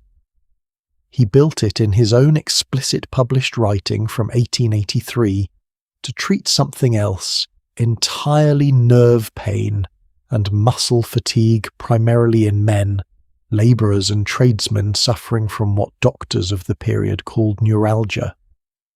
Granville went out of his way repeatedly in his own book on the subject to distance his invention from anything resembling women's health or hysteria treatment. He did not want his name anywhere near that particular diagnosis, and made a point of saying so plainly on paper for anyone who cared to look. It was only decades later, well into the early 1900s, that vibrating devices became widely available for home use, sold quite openly through mail-order catalogues and household magazines as general wellness appliances promising relief from headaches, sore muscles and vague fatigue marketed to men and women alike, sitting in the same advertising pages as toasters, fans, and early electric kettles. In fact, a small vibrating device became roughly the fifth type of electrical appliance ever sold for home use in America, arriving in households years before the electric vacuum cleaner did. They were in a sense the era's answer to a heating pad or a massage chair sold without any explicit reference to sexuality at all, at least not in the official advertising copy tucked between advertisements for shoe polish and hair tonic in the back pages of respectable magazines. I actually find the real version of this story more interesting than the myth, if I am honest with you, because it says something quietly revealing all on its own. Even without any secret orgasm treatment hiding underneath it, doctors of this era still felt entitled to poke soak shock and vibrate a woman's entire nervous system without her full understanding of what was actually happening to her body, or particularly detailed consent as we would define that word today. Patients were rarely, if ever, walked through exactly what a treatment involved or why, what results to expect, or what risks, if any, they were quietly agreeing to simply by lying still and following instructions. They were simply told to lie still, hold their breath, and trust the man in the white coat standing over them, the same unquestioning trust that had already in so many other rooms across this same era gotten women declared insane for the crime of asking one too many questions of their own. You do not need a scandalous myth to find something troubling here. The plain, boring, verified truth already gets you most of the way there without a single invented detail required. And this is really the deeper thread worth pulling on tonight. A woman's body during this entire era was treated as a kind of malfunctioning machine that belonged in practice more to her doctor and her husband than it did to her. Water was poured on it. Electricity was run through it. It was wrapped, prodded, and vibrated, all in service of correcting a mind that these same men had already decided often, on shockingly thin evidence, was broken in the first place. Ownership of her own body in the most literal medical sense was something she had to fight to even be considered for. There was one more category of treatment worth a quick mention here, since it touched more households than water cures or electrical devices ever managed to quietly slipping into medicine cabinets across entire countries without a single trip to a hospital required. Patent medicines, bottled tonics sold directly to women through newspaper advertisements, promised relief from nervous complaints, female weakness and hysteria alike, all without a doctor's visit required at all. One of the most famous, a herbal compound first sold in the 1870s, built an entire commercial empire on exactly this promise, and quietly contained a fairly significant amount of alcohol alongside its herbs, which likely explains at least in part why so many women reported feeling calmer after a dose or two. It was not medicine in any real sense. It was in practice a legally sold, mildly intoxicating answer to a problem that mostly should never have been labelled an illness at all. Some doctors unsatisfied with water, electricity, and bottled tonics alike eventually decided the problem required something considerably more permanent and considerably more difficult for me to tell you about gently. One physician in particular became convinced that the true root of female madness could be located quite precisely with a scalpel. He built an entire private clinic in London around that belief, treated dozens of patients according to it, and published his results proudly. Confident he had finally found the one true cure, the rest of his profession had spent decades searching for the single decisive answer that water, electricity, and bottled tonics alike had all somehow failed to provide. What he did with that belief to real patients under his own roof is one of the darker chapters in this entire story. One that ended his own career in disgrace within a matter of years, but not before leaving permanent damage on the women who trusted him with their bodies and their care, and who had, like so many women in this story, already very little say in the matter at all. That story is where we turn next. His name was Isaac Baker Brown, and before we get to what ruined him, it is worth knowing that he did not start out as anyone's villain. By the 1860s, he was already considered one of the finest surgeons in London for a difficult and truly dangerous procedure called ovariotomy, the removal of ovarian tumours, an operation that killed a shocking number of patients in less careful hands, at a time when abdominal surgery of any kind still carried odds closer to a coin flip than a guarantee. Brown was skilled, respected, trusted by other physicians to handle the cases they themselves were too nervous to attempt. In 1858, he founded his own private institution, the London Surgical Home, specifically to treat diseases of women. On paper, this was a man who had earned real trust, the kind built slowly over years, one successful surgery at a time, which makes the next part of his story so much harder to make sense of. In March of 1866, Brown published a book laying out a theory that, even by the standards of everything else we have covered so far, tonight stands apart in how far it pushed the underlying logic of this entire era. He proposed that a wide range of conditions, hysteria, spinal weakness, epileptic, like Fitz catalepsy, full-blown epilepsy mania, and eventually death itself were not separate illnesses at all, but 8 connected stages of a single disease, each one a small step further down the same staircase toward complete collapse. And the root cause in his telling was what doctors of the period delicately termed peripheral excitement, a euphemism for private self-directed touch. A woman who indulged in it, according to Brown's own published reasoning, was not simply misbehaving. She was quite literally killing herself by degrees, one stage at a time, and it was his professional duty to intervene before she reached the final one. His proposed cure was surgical.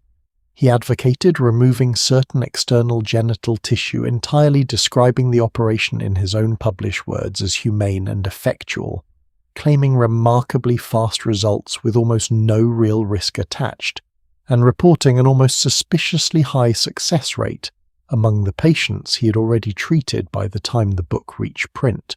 I want to be careful with how I describe what actually happened inside his clinic, because the details do not need to be graphic to land with their full weight. What matters most here is not anatomy. It is consent, and the almost total absence of it. Word started spreading within the medical profession before the year was even out. In December of 1866, an article ran in the Times that was strangely enough largely favourable toward Brown's work, praising his boldness and his confidence in his own results. But buried inside that same friendly coverage was a detail that changed everything: the suggestion that some of his patients were women already confined for reasons of unsound mind. His clinic held no legal license under the existing lunacy laws to treat patients in that category at all. When the Lunacy Commission started asking pointed questions about exactly who he had been operating on, Brown denied the whole thing outright, and tried rather unconvincingly to distance himself from an article that had until that exact paragraph been quite kind to him. It is a strange thing to watch a man scramble to disown the one piece of good press he had received all year, simply because it happened to expose him. Then came the accusation that truly could not be walked back. Multiple patients and their own families later stated that they had not been properly told what procedure was actually being performed on them. Some believed they were undergoing an entirely different, unrelated treatment, consenting to one thing on paper, while something else entirely happened once they were under his care. Consent in more than one documented case was simply never meaningfully obtained at all, treated by Brown as a formality barely worth the trouble of securing properly. Can I ask you something? What does it say about a system when the actual medical procedure being debated is almost secondary to the sheer audacity of operating on a person's body without bothering to explain what you are doing to it in the first place, when the scandal is not the surgery itself, but simply the fact that word of it leaked out at all, that more than anything else is the detail that should stop you cold tonight? By November of 1866, the Obstetrical Society of London forced Brown to accept a formal commission of inquiry and ordered him to suspend the operation entirely while it investigated whether the procedure could even be considered scientifically justifiable in the first place. The final reckoning came in April of 1867 inside a packed meeting hall in London so crowded that members reportedly struggled to find seating. The air thick with anticipation for what everyone already understood would be a public unravelling. Brown was barely allowed to speak in his own defence. Every time he attempted to, according to accounts published in The Lancet, jeers broke out across the room, drowning him out before he could finish a full sentence. When the vote was finally called, 194 members voted to expel him. 38 voted against it. I think that second number deserves a moment of your attention too, because it complicates the story in a way I find honestly important. This was not a unanimous righteous stand against a monstrous idea. 38 of his own professional peers still voted to let him stay. Even one contemporary medical journal reporting on the whole ugly affair shortly afterward described the entire proceeding as full of, in its own words, shameful bitterness, professional jealousy and personal unkindness, suggesting that at least part of what destroyed Brown was reputation and rivalry, as much as it was real moral outrage over what he had actually done to his patients. Both things can be true at once. The consent violations were real and documented and indefensible on their own terms, and the profession that finally punished him for it was also quite plainly protecting its own public image, at the exact same time more concerned with the embarrassment his sloppiness had brought upon respectable medicine than with any deep searching reckoning over the underlying theory itself. Brown's career never recovered.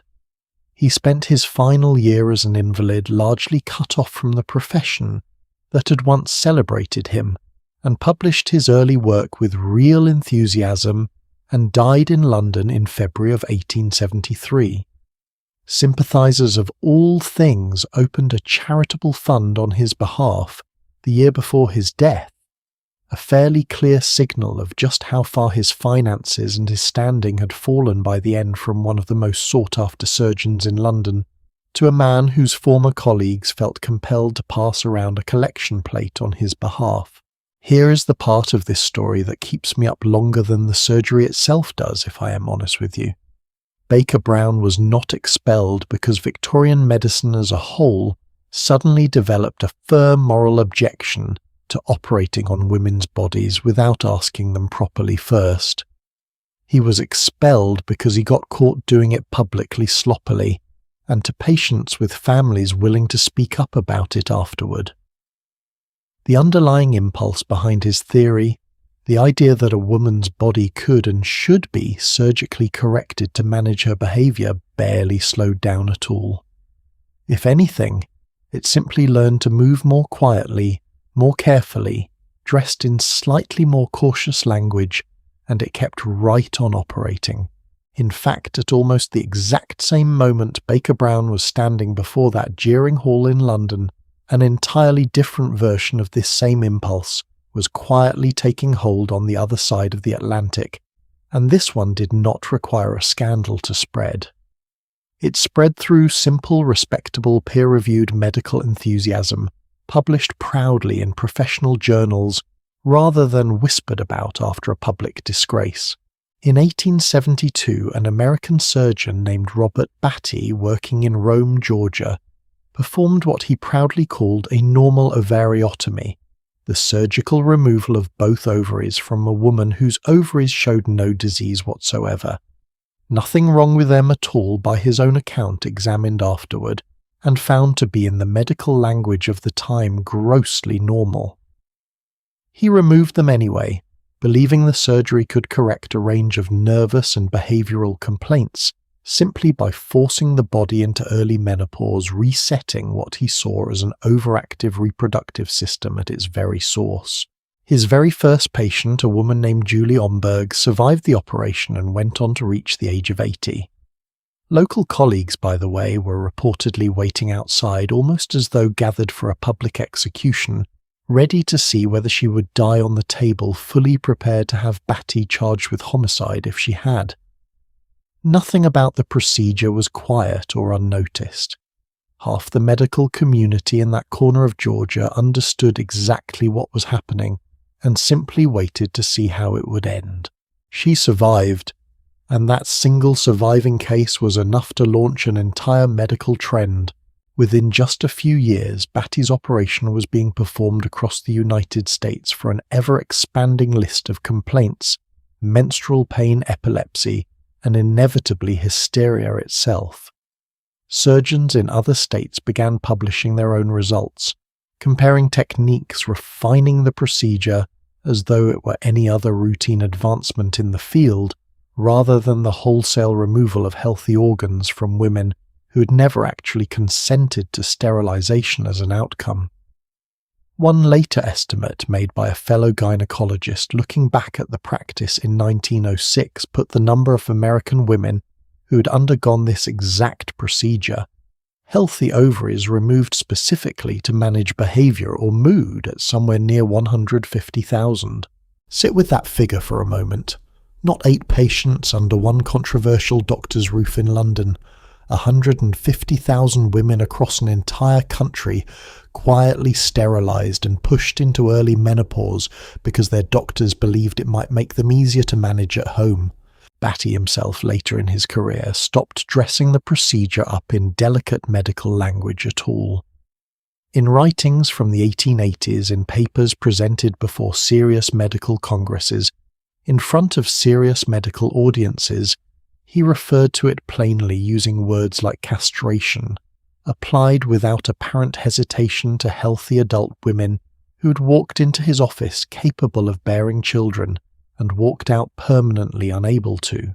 If you strip away the specific surgical details, both of these stories are ultimately describing the exact same underlying belief we've been tracing all night, that a woman's body was simply raw material to be corrected, adjusted or removed from whenever her behavior became inconvenient enough for the men around her to notice.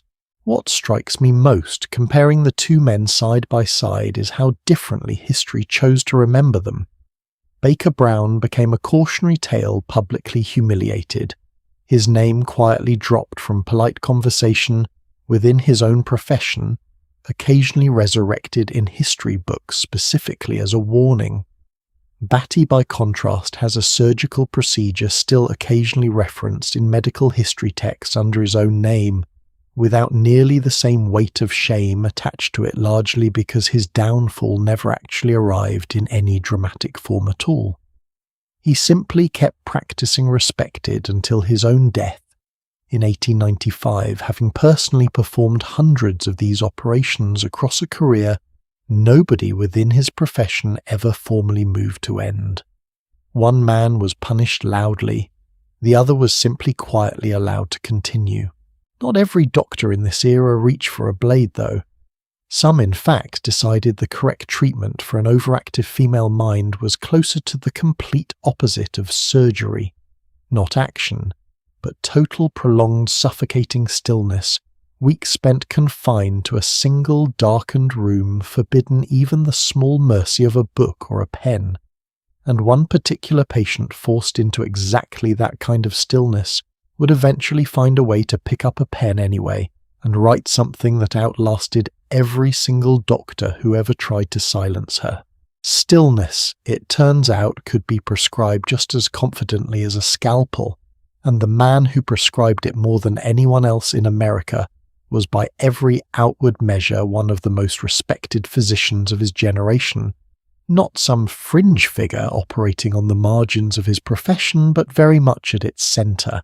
His name was Silas Weir Mitchell, a Philadelphia neurologist who had earned his reputation the hard way, treating soldiers with devastating nerve injuries during the Civil War, watching firsthand what damaged nerves actually looked like, in a body cataloguing symptoms other doctors of his era barely had language for yet. That background gave him real earned authority, the kind that came from actual battlefield medicine, rather than theory alone. So when Mitchell later turned his attention to nervous exhaustion in civilian life, a condition doctors of the era called neurasthenia believed at the time to be a byproduct of modern overstimulating life itself, people listened closely and paid a great deal of money to listen even more closely in person, travelling from across the country and eventually from overseas to secure an appointment with him. In 1877, Mitchell published a book called Fat and Blood, and it turned his particular treatment into a nationwide sensation almost overnight. The regimen became known simply as the Rest Cure, and it worked roughly like this. A patient, almost always a woman, was confined to a single room for 6 to 8 weeks, straight curtains drawn, visitors strictly limited. She was fed, bathed and massaged by an attendant, essentially stripped of any responsibility for her own body, treated less like an adult patient and more like an infant being carefully managed back toward health. Reading was forbidden, writing was forbidden, sewing needlework, even prolonged conversation with visitors, all forbidden. The entire theory rested on the idea that a woman's limited store of nervous energy was being drained by intellectual or creative activity, and the only way to refill it was total, prolonged, almost suffocating inactivity, as though a mind could be recharged the same simple way you might recharge a battery. Here is where the story takes a turn I think deserves real attention, because Mitchell did not actually believe rest was the answer for everyone, and the reason why says almost everything you need to know about how this era viewed the two sexes. For men diagnosed with that exact same condition, neurasthenia, he prescribed something near the complete opposite. He called it informally the West Cure, and it involved sending nervous, exhausted men out into the American frontier to rope cattle hunt ride for days at a stretch, and bond with other men around a campfire, then write about the entire experience afterward. Walt Whitman went west under this exact philosophy. So did the painter Thomas Eakins. So before he became one of the most famous men in the country, did a young, sickly asthmatic Theodore Roosevelt, one of Mitchell's own patients and relatives, a young writer named Owen Wister, was sent out to a ranch in Wyoming in 1885 under this same prescription, worn down by the pressure of trying to satisfy his father's expectations of a respectable career.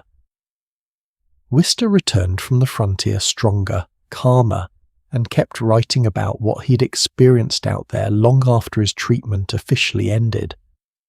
Years later, he published a novel called The Virginian, widely considered by literary historians to be the first modern American Western, a book still echoing through American film and fiction well over a century later. Sit with that for a second, because I think it is one of the sharpest, strangest details in this entire story. The exact same doctor, treating the exact same diagnosed condition, under the exact same medical label, prescribed two utterly opposite cures based purely on the patient's gender, and in doing so more or less accidentally gave birth to two entirely different literary traditions that still shape popular culture today. One genre built on wide-open space freedom and rugged self-reliance, the kind Hollywood would spend the next century romanticizing, and waiting just on the other side of that same doctor's prescription pad, an entirely different kind of story was about to be born too, one built instead on confinement silence, and a woman slowly losing her mind inside a locked room. Her name was Charlotte Perkins Gilman. In the mid-1880s, not long after the birth of her daughter, Gilman fell into what we would today immediately recognize as severe postpartum depression, a heaviness she later described in her own writing as a continuous grinding melancholy that refused to lift no matter what she tried. Desperate and exhausted, she sought out the era's leading specialist in nervous conditions and found her way directly to Mitchell's practice in Philadelphia, hopeful that the most respected name in the field might finally offer some real relief. He examined her, found nothing physically wrong, and admitted her for a month of his standard treatment bed rest, feeding massage near total isolation from her own child and her own work, the same regimen he had refined over years of practice on hundreds of women before her. At the end of that month, satisfied with her progress by his own clinical measure, he sent her home with a short list of written orders to follow for the rest of her days. She was to keep her household duties simple and remain within arm's reach of her baby at every hour. A daily period of lying down was mandatory after meals, and only a strict narrow window was permitted for anything resembling serious thought. Worst of all in the specific words she herself later recorded in her own memoir and Never Touch Pen, Brush or Pencil as Long as You Live, Gilman honestly tried to follow that advice. For months she attempted to obey it exactly as instructed. Her condition did not improve. It grew significantly worse. Her own husband's private diary entries from this period describe a woman edging dangerously near a full breakdown at one point, recording alarming talk from her about ending her own life entirely. Eventually, Gilman made a decision that for a woman in her position at that exact moment in history took considerable courage. She simply stopped following the treatment.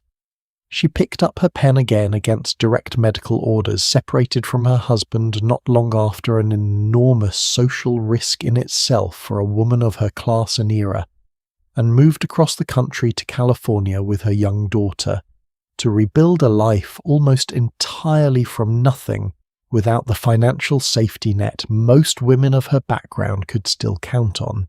And in 1892 she published a short story called The Yellow Wallpaper.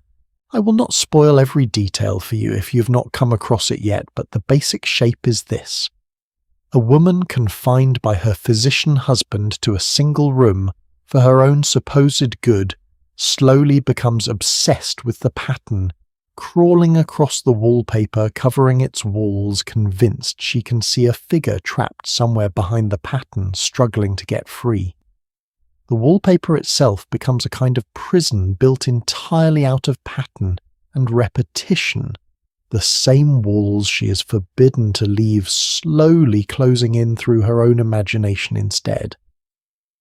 By the story's final page, the line between the narrator and that trapped figure has essentially disappeared completely, and the very treatment meant to cure her has become the thing that finally breaks her mind wide open. Gilman later wrote plainly that the entire story had one specific target in mind, Dr. Silas Weir Mitchell himself. She sent him a personal copy the moment it was published. Now here's where I have to be honest with you about something, because it is exactly the kind of detail good history should not simply smooth over for the sake of a tidier ending. For years afterward, Gilman claimed that Mitchell had, according to second-hand word passed along through mutual acquaintances, quietly changed his own treatment methods after reading her story. It became one of the most beloved details in this entire tale, repeated in countless classrooms and articles, since the satisfying idea that one furious short story single-handedly reformed a powerful man's medical practice. The honest, careful answer is that we simply cannot confirm it actually happened. Mitchell never once mentioned Gilman or her story anywhere in his own considerable body of published writing or personal correspondence that has survived to this day. Even Gilman herself, when she first recorded the rumour in her own memoir decades later, added an important qualifier, admitting she had only heard it second-hand through a friend of a friend, and had never been able to verify it directly herself, adding almost wistfully that if it were true, her efforts had not been wasted after all. It may have happened exactly as she hoped. It may not have. What we know for certain is smaller and honestly still enough. The story outlived the man who inspired it by well over a century, is still assigned in classrooms today, and continues doing exactly the work Gilman intended it to do, warning readers about a treatment that for her had nearly proven fatal. Decades later, Virginia Woolf, another writer who endured her own version of forced rest and isolation, prescribed by well-meaning doctors, wrote her own bitter portrait of the exact same kind of treatment into one of her most celebrated novels, a quiet signal that Gilman's warning had travelled considerably further than one sceptical Philadelphia physician who may never have opened its pages at all. To be fair to Mitchell for just a moment, since good history tries to hold complexity rather than flatten it into a simple morality tale, some more recent historians have pushed back against painting him as a simple, cartoonish villain twirling a moustache in a Philadelphia office. He maintained real warm friendships with several intelligent, accomplished women throughout his life, corresponded with them as equals, and in certain cases actively encouraged female patients to write, as part of their own recovery, the exact opposite of what he prescribed for Gilman. His conflict with Gilman specifically may have stemmed as much from an early misdiagnosis and a real clash of two very strong personalities as from outright contempt for women's minds in general. That context does not undo the damage his rescue caused to her or to countless other women who passed through his practice with far less resistance than she managed to summon. It simply reminds us that cruelty in this era rarely wore a single simple face, and that even well-intentioned men could cause real lasting harm while sincerely believing they were doing good. Gilman herself went on to become one of the most influential feminist thinkers of her generation, publishing widely known books on economics work and women's independence for the rest of her working life, lecturing across the country, decades removed from the woman who had once been ordered to set down her pen forever by a man who honestly believed he was helping her. Can I ask you something? How many other stories like hers simply never got written down at all because the woman living through them never found her way back to a pen in time, never had the specific mix of stubbornness, opportunity, and sheer luck that let Gilman climb back out of that particular room?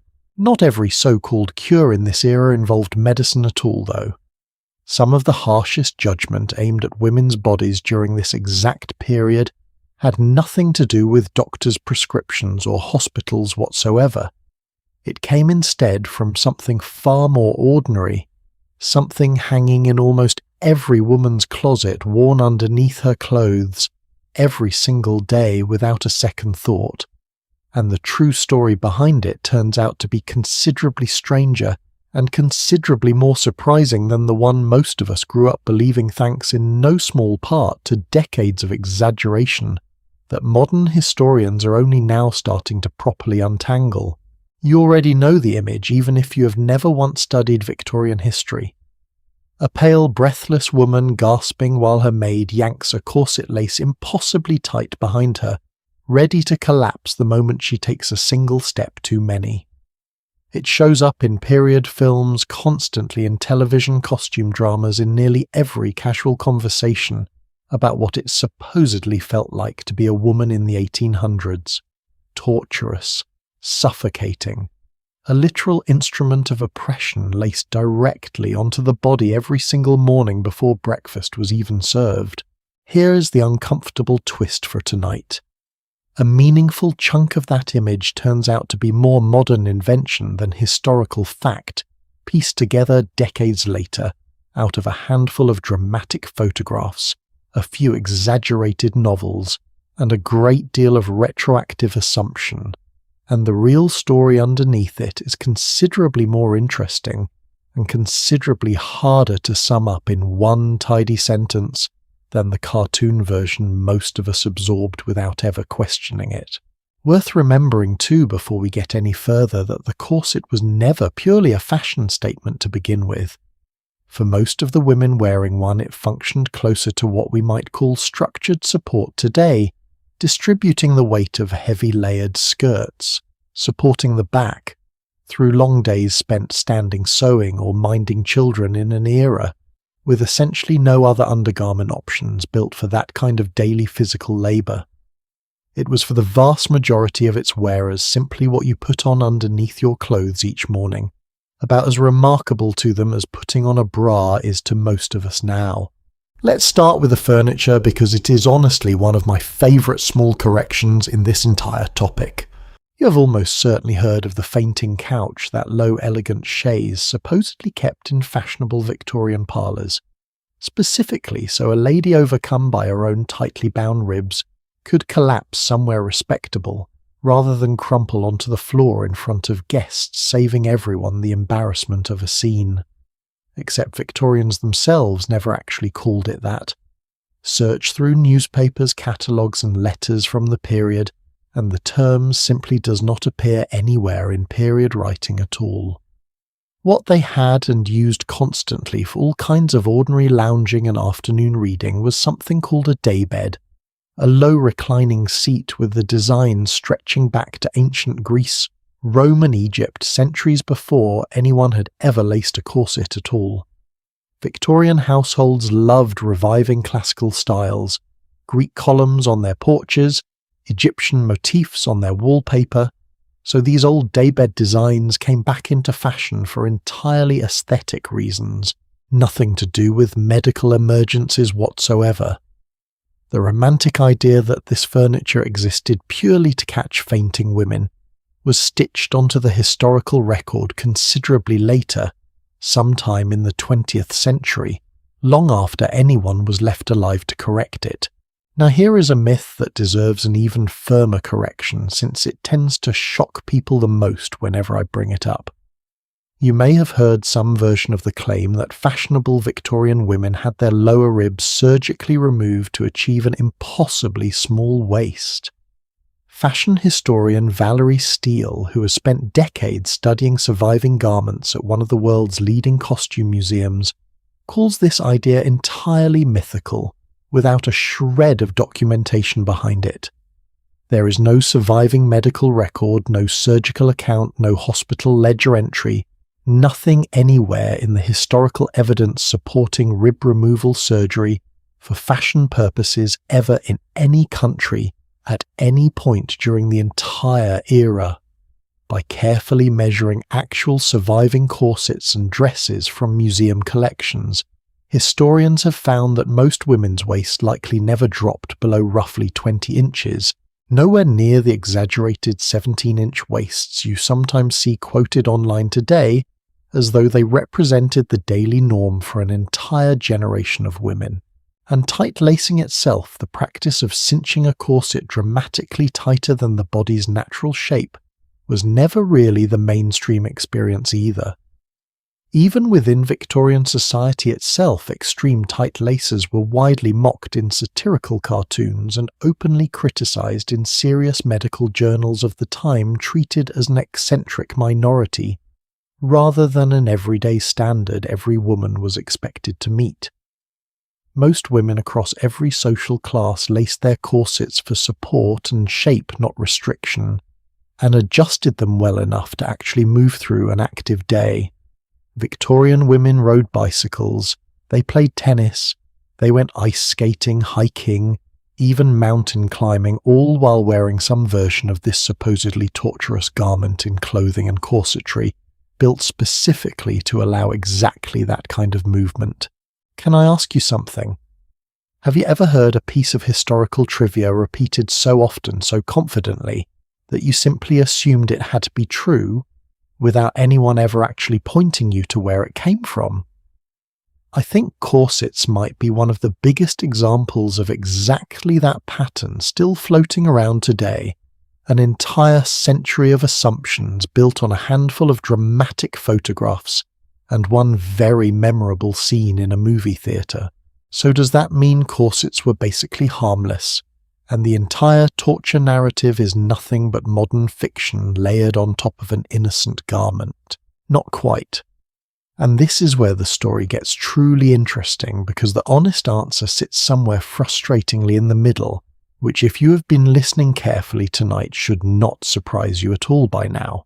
Reenactment studies using modern volunteers, women willing to lace themselves into historically accurate corsets and simply go about a normal day for the sake of research, found that lacing a corset just 3 inches tighter than a person's natural waist could reduce lung capacity by anywhere from a small amount up to nearly a third, depending on the individual and how the garment fit. Some wearers reported real shortness of breath, particularly during vigorous activity like dancing, exactly the kind of energetic evening entertainment Victorian women attended constantly. Historians studying this data have concluded that reports of corseted women fainting during energetic evenings were very likely accurate at least some of the time for women lacing more aggressively than their bodies were built to handle comfortably. And in 1908, a French physician named Ludovic O'Followell took this question even further, using a brand new piece of technology, the X-ray barely a decade old at that point, to actually look underneath the fabric and settle the debate scientifically once and for all.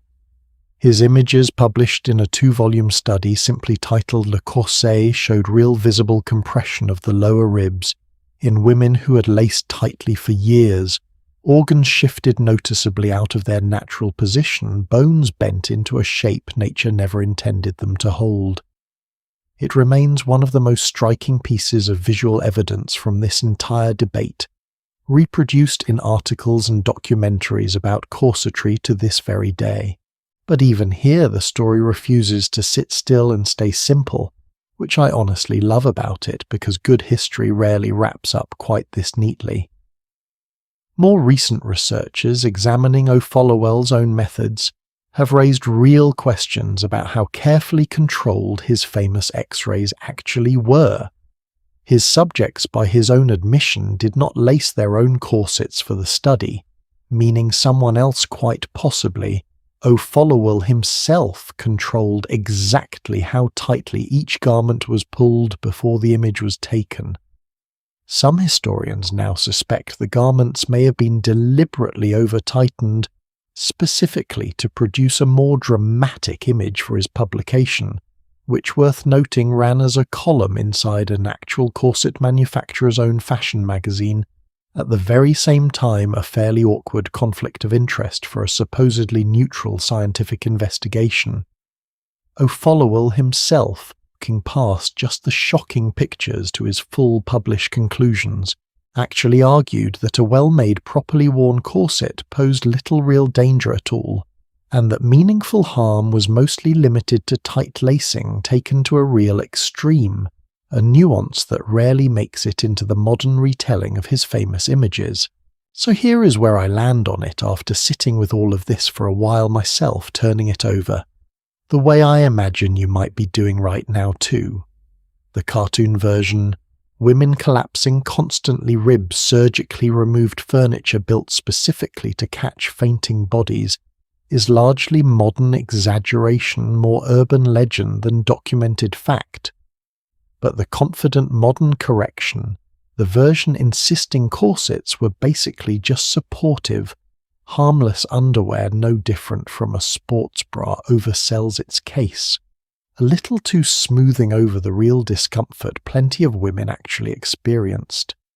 Somewhere in between sits the real, more complicated truth. An ordinary, properly fitted corset worn the way most women actually wore it day to day caused no more daily harm than plenty of restrictive clothing people wear without a second thought today. True tight lacing, practiced by a smaller, more extreme minority chasing a fashionable silhouette, really could compress ribs, reduce lung capacity, and occasionally send a woman actually fainting to the floor. What fascinates me most, stepping back from the science entirely, is who exactly inserted themselves into this debate in the first place, and how confident they all sounded doing it. Doctors across Britain, France, and the United States filled medical journals for decades with furious editorials about the corset's supposed dangers, entire runs of respected publications dedicating page after page to the subject. One French physician seriously proposed an actual law banning women under 30 from wearing one at all, with jail time attached for anyone caught selling one to them, a seriously proposed piece of legislation, not a satirical suggestion. Men largely arguing passionately over how tightly a woman was permitted to dress herself, using the exact same tone of confident medical authority we have heard throughout tonight's entire story, applied this time not to a diagnosis or a surgery, but to something as ordinary as a piece of clothing hanging in a closet, waiting to be put on the next morning. It is worth adding one more layer here too, since fairness cuts in every direction tonight. Some of this myth-making did not come from nowhere. A real dress reform movement existed within the period itself, made up largely of women campaigning for looser, more practical clothing, and their passionate, occasionally exaggerated warnings about corsetry's dangers were sincerely meant, even if later retellings stretched their claims considerably further than the original evidence ever supported. Good intentions, it turns out, can accidentally manufacture a myth just as easily as bad ones. It is the same underlying impulse we keep circling back to tonight, wearing yet another disguise, this time cut from cotton and whalebone instead of medical theory. A woman's body treated as public territory, open to expert opinion and formal regulation, regardless of whether the subject at hand was her mind, her reproductive organs, or simply the shape of the dress she chose to put on that particular morning, with barely anyone thinking to ask the woman herself how it actually felt to wear. Not every battle over a woman's body in this era played out quietly in a private bedroom or a doctor's office, though. Some of it happened in front of a packed ticketed audience, under bright lights, with a paying crowd of students, writers, and curious tourists leaning forward in their seats to watch, applauding at exactly the right moments, as though they were sitting through an evening at the theatre rather than witnessing real medical practice. One doctor turned an entire hospital ward into something disturbingly resembling a public stage, and one particular patient of his, plucked from obscurity and put on display week after week, became quite literally the most photographed, most famous face of madness anywhere in Europe. Every Tuesday afternoon in Paris, for years on end, a line of carriages formed outside a hospital. Most people crossed the street to avoid dropping off passengers, dressed far too elegantly for what was on paper simply a medical facility. Inside a lecture hall filled well beyond its intended capacity, physicians, medical students, curious journalists, society, ladies looking for an afternoon's entertainment, novelists, hunting for material, and at least once a young Austrian doctor named Sigmund Freud, still years away from developing any theories of his own, taking careful notes from the back row, utterly captivated by what he was watching. What drew them all to the exact same room week after week was not a play, or an opera, or a public trial. It was a hospital demonstration, and the star of it was a woman. The hospital was called the Salpêtrière, a vast Parisian institution that had spent over a century housing thousands of women. Nobody else particularly wanted the elderly, the poor, the mentally ill, all crowded together under one roof, more warehouse than hospital for much of its long history. The man running the show was Jean-Martin Charcot, quite possibly the most respected neurologist alive anywhere in the world, at that moment a physician whose real scientific contributions several conditions still carry his name in medical textbooks today are not in dispute even now. Charcot himself once described the Salpêtrière as a living museum of pathology, and every Tuesday he opened its doors and let the public walk through the exhibits. His most famous exhibit had a name, Marie Wittmann, known to everyone simply as Blanche. Before Charcot ever arrived, the Salpêtrière had already carried a dark reputation for well over 100 years, a place where the difficult, the unwanted, and the simply inconvenient women of Paris had quietly been deposited by families eager to be rid of them long before anyone bothered developing a formal science of the mind at all. Charcot inherited that grim history, and in his own way transformed it, turning a place once defined by neglect into one defined instead by intense, relentless observation, which was progress of a kind, though not always the kind his patients would have chosen for themselves. Blanche's early life had been truly brutal before she ever set foot inside that hospital. Born into a struggling Parisian family, she lost her mother and several siblings to seizures in childhood, losses that must have shaped how she understood her own body's vulnerability long before any doctor ever examined her. She was reportedly assaulted at only 13 years old, while working as an apprentice for a furrier, an ordeal that by her own account years later marked the true beginning of her decline. By 18 in 1877 she was admitted to the Salpêtrière, and within a year Charcot had settled on his diagnosis. Hysteria. Under his direction, Blanche became something far stranger than an ordinary patient. She became a performer, and by every account an extraordinarily reliable one. Charcot organized hysteria into distinct repeatable stages: lethargy, catalepsy, somnambulism, each with its own recognizable posture and symptom, almost like choreography set to a medical script. During the Tuesday demonstrations, Blanche would be hypnotized in front of the entire crowd, then guided through these stages on command, her body arching backward into dramatic poses.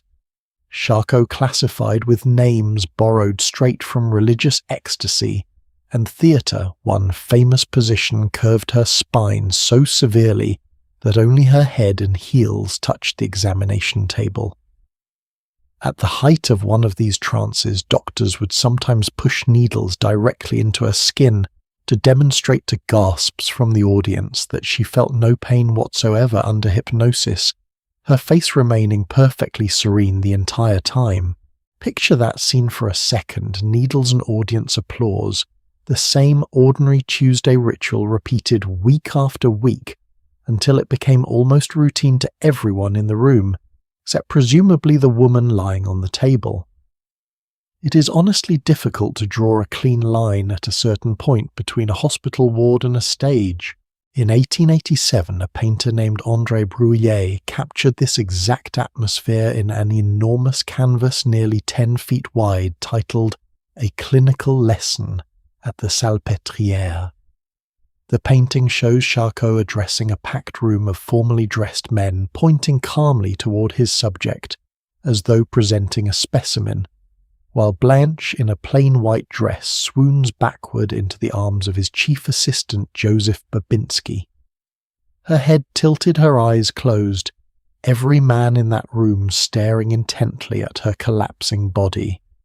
The painting was a sensation the moment it appeared, hung proudly in the official Paris art exhibition that year, praised for its technical brilliance, and it remains to this day one of the most reproduced images in the entire history of medicine, printed in textbooks that rarely spend more than a sentence on the woman actually at its centre, Here is the question historians still argue over today, and I think it deserves real space in this story rather than a quick, tidy answer. Was Blanche actually experiencing a real neurological disorder, something her brain and body were doing entirely without her conscious control? Or had she, after years of repeating the exact same performance in front of the exact same eager crowd, learned consciously, or not precisely, which movements, which collapses, which trembling gestures earned her Charcot's attention? The audience's gasps and a kind of fame utterly unavailable to a poor uneducated woman anywhere else in Parisian society. Some of Charcot's own contemporaries, even at the time, quietly suspected his most reliable patients had simply become extraordinarily good students of exactly what the demonstration required from them. Can I ask you something? If the only real power, attention, and comfort you had ever been offered in your entire life arrived specifically when you performed illness in front of a crowd, how confident are you that your own body would not eventually learn the exact same lesson without you even fully realizing it was happening? Modern historians increasingly lean towards some uncomfortable mixture of both explanations, at once real distress shaped, sharpened, and ultimately performed back through the expectations of the one powerful man controlling every part of her world, medically, socially, and financially. Charcot himself, to his credit, grew somewhat more skeptical of his own showmanship. In his final years, reportedly troubled by how theatrical the whole spectacle had become, and by how difficult it was becoming to separate careful science from crowd-pleasing spectacle. When he died suddenly in 1893, the Tuesday demonstration stopped almost overnight, and much of his hysteria theory quietly fell out of fashion within only a decade or two, re-examined and largely dismantled by the very generation of doctors he had personally trained. Blanche remarkably did not disappear along with the demonstrations once her famous doctor was gone. After roughly 16 years inside that hospital, more time than most people spend in a single career, she made an unusual transition from patient on display to actual hospital employee, working first as an assistant to a staff photographer, documenting other patients for the hospital's records, learning a real technical skill along the way, and later moving into the hospital's newly created radiology department as X-ray technology arrived in France in the final years of the century, eager and curious about this strange new tool that could see straight through skin and bone. Now here's a detail I need to correct plainly because a popular, deeply romantic version of what happened next has spread widely through books and articles, and it is not, according to careful historians, actually accurate. You may have heard that Blanche went on to work directly alongside Marie Curie herself, helping discover radium side by side with one of history's greatest scientists, two remarkable women from entirely different worlds bound together by fate. It is a beautiful story, the kind that practically writes its own movie poster. A 21st century novel even built an entire narrative around exactly that premise, blending real biography with pure invention, until the line between them became almost impossible to see. But medical historians and physicians who have carefully traced the actual hospital records say plainly that Blanche worked inside the Salpêtrière's own radiology department under a different physician entirely, and never once inside Marie Curie's personal laboratory at all. The real story, stripped of that particular embellishment, is honestly devastating enough without any added invention. Nobody in those early years of radiology understood what sustained exposure to X-rays actually did to the human body. The invisible rays were treated almost casually, a marvel of modern science rather than a hazard requiring caution. Blanche worked around this new, glowing, unprotected technology for years. The same tireless dedication she had once brought to Charcot's stage, now quietly poisoning her from the inside out, one unshielded exposure at a time. Ulcers appeared first on her hands, slow to heal, then refusing to heal at all. Her fingers, then progressively more of her arms, eventually had to be amputated piece by piece across a grim series of surgeries stretched over her final years. Her own body once again put through repeated procedures in the name of medical necessity. She died in 1913, having spent almost her entire adult life from the age of 18 until her death in her mid-50s, serving other people's understanding of the human body, first as its most famous performer, and finally as one of medicine's earliest, quietest casualties of its own unchecked progress. A woman who had survived being turned into a spectacle, only to be destroyed much more slowly and much more privately by the very science that spectacle had helped popularize. I keep coming back to one particular thought about her, and I do not think I will ever fully shake it. Blanche Whitman gave her body to science twice over, without ever really being asked either time in a way that counted. Once as a young woman, when it was put on public display every single Tuesday for the entertainment and education of strangers who paid nothing for the privilege of watching her collapse. And once again, decades later, when it was slowly and visibly destroyed by the very same restless medical curiosity that had first made her famous, this time with no audience at all, just a quiet hospital room and a body that had already given so much.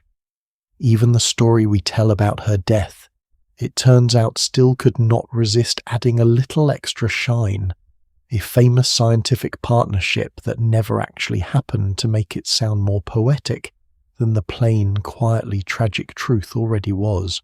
Not everyone caught inside this system stayed silent or stayed a spectacle, though. Some women did the exact opposite.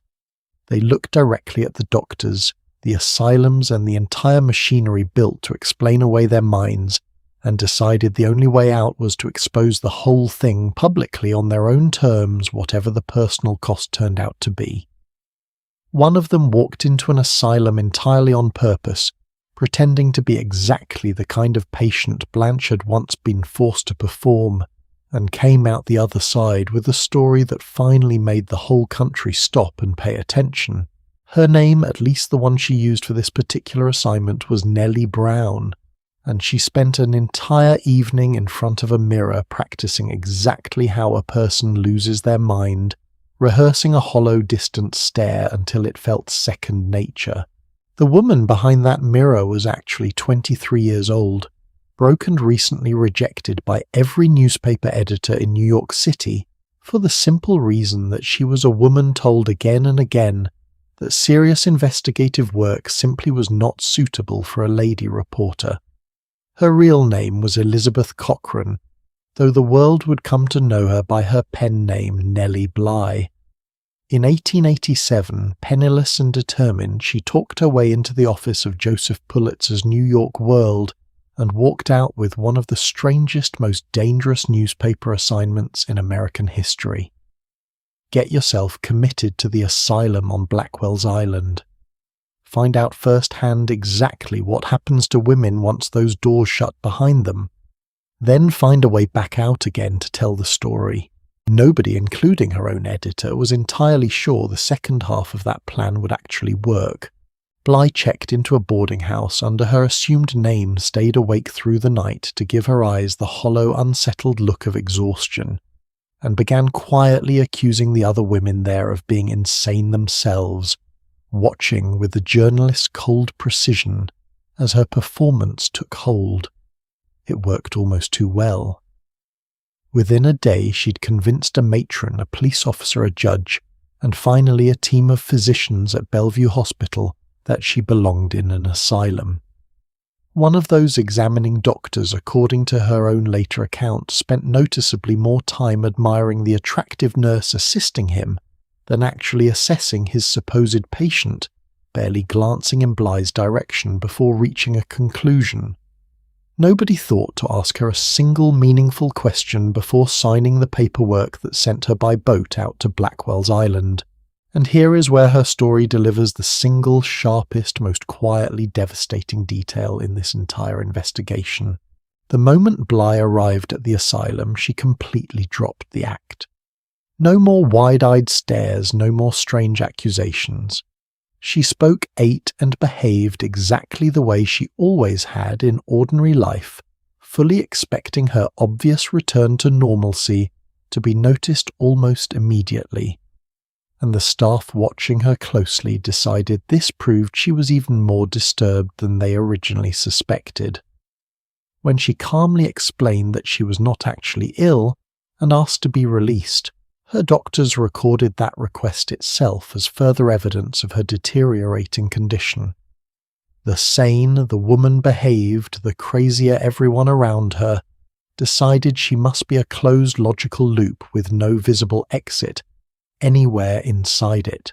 Can I ask you something? After everything we have walked through together tonight, does that pattern surprise you even a little? Or does it land exactly the way you now expect it to? For 10 full days, Bly lived through conditions she later described in unflinching, meticulous detail. Freezing baths shared by multiple patients using the exact same dirty water, one bucket serving woman after woman without ever being changed. Food that amounted to little more than spoiled meat, stale bread and water, nobody would willingly drink, let alone rely on for actual nourishment. Patients bound together with rope for hours at a stretch, left sitting in silence with nothing to occupy their minds. Women forced onto hard benches through the cold for most of the day, with barely a blanket between them, and the winter air seeping through the walls.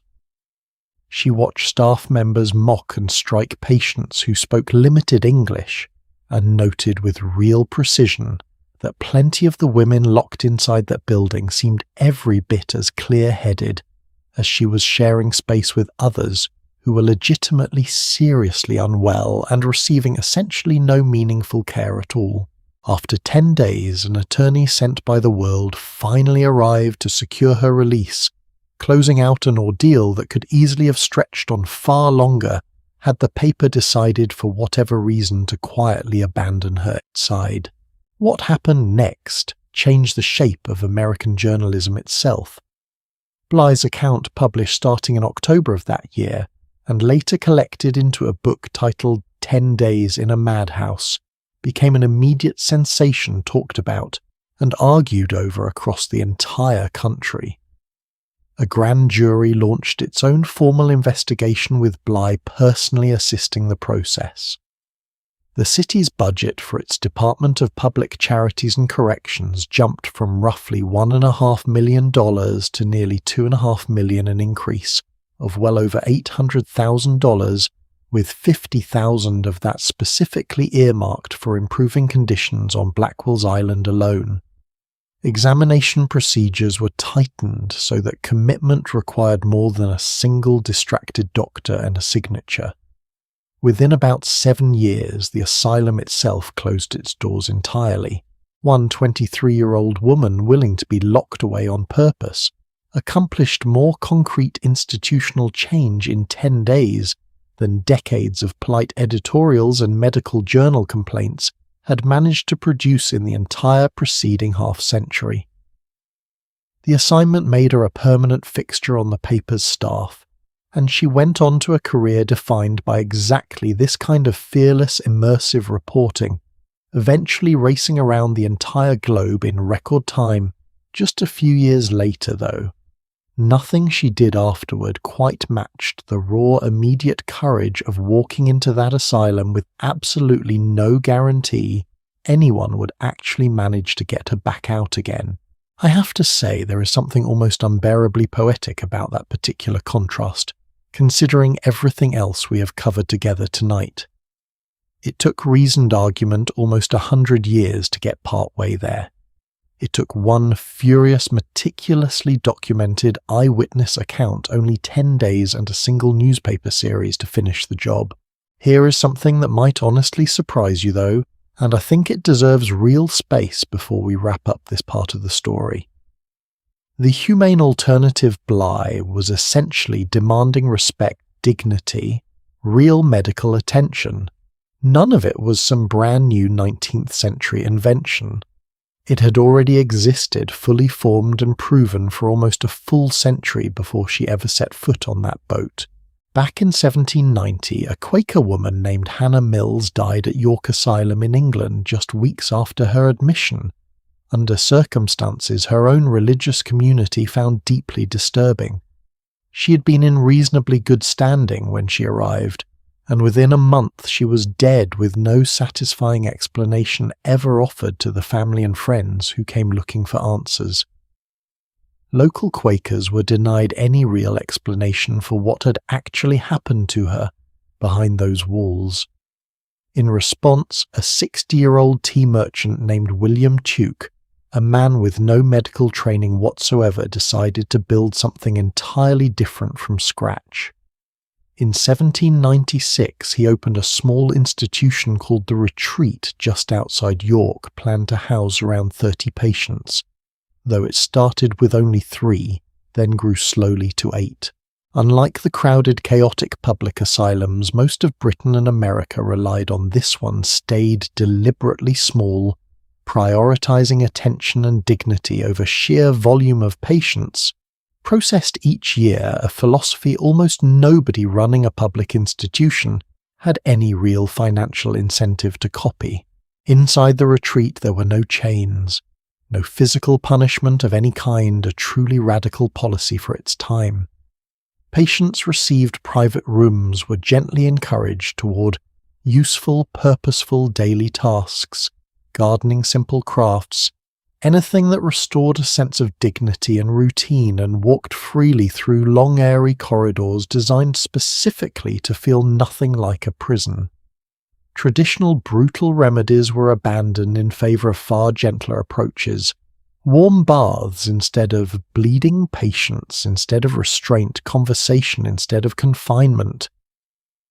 Tuke's own religious conviction held that a spark of the divine existed inside every single person, regardless of how disturbed their mind had become, and that belief alone reshaped every single decision made inside that building down to the smallest daily detail.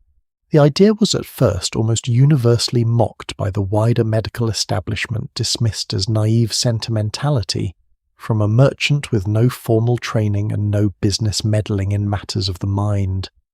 Tuke himself wrote with evident sadness that all men seemed to desert him, over it a lonely admission from a man risking his own reputation and resources on a belief nobody else shared. But it worked. Patients at the Retreat, recovered at rates other asylums of the era simply could not begin to match, a fact that became harder and harder for skeptics to dismiss as the years passed.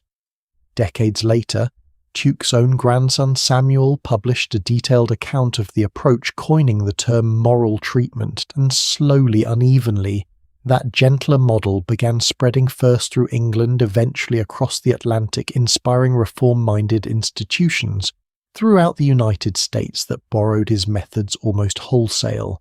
Sit with the math on that for a moment, because I think it is the real gut punch hiding inside tonight's story.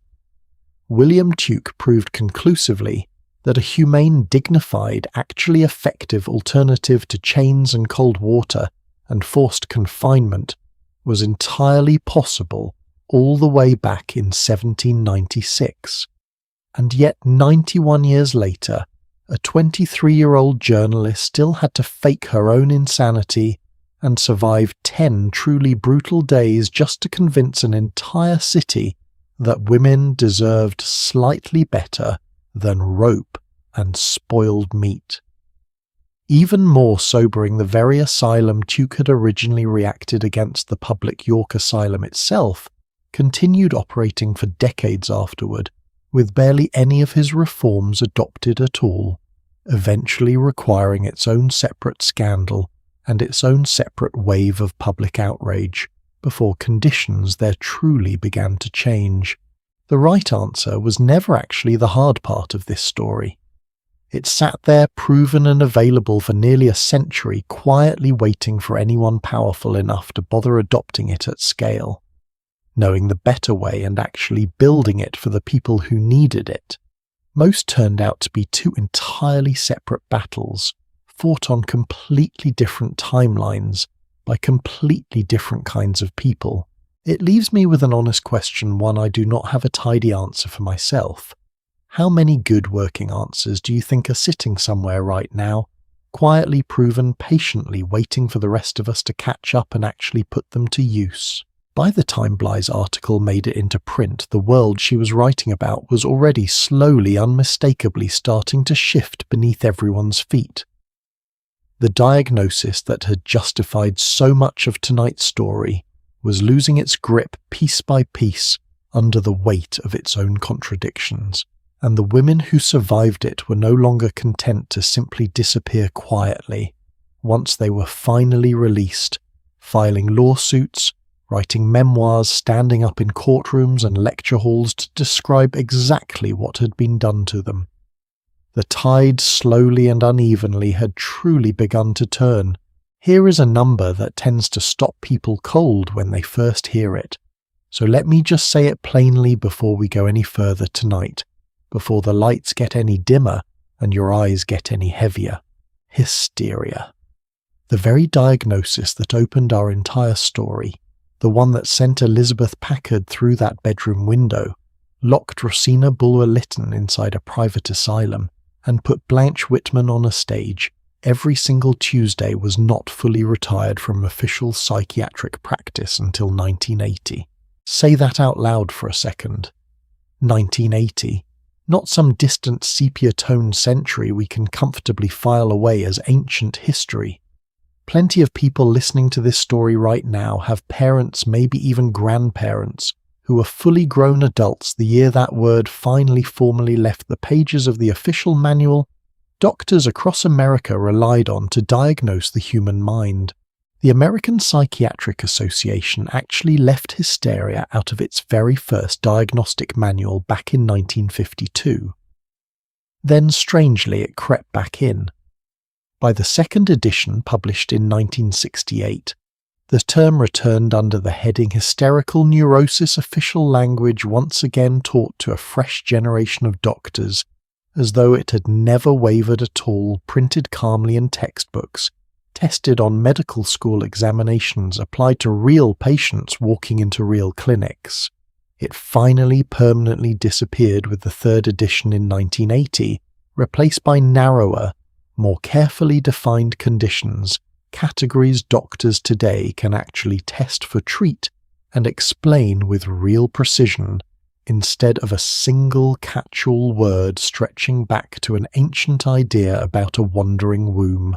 I have to say that timeline alone tells you almost everything you need to know about how slowly some of the deepest ideas in medicine actually change, even after the wandering womb itself became an obvious punchline. And here is the part I think deserves real honesty before we wrap the night up completely. The word is gone. The underlying pattern, if we're being fully truthful with each other, is not entirely gone at all. Research published in recent years shows women arriving at emergency rooms with chest pain wait on average roughly 29% longer than men before anyone properly evaluates them for a possible heart attack.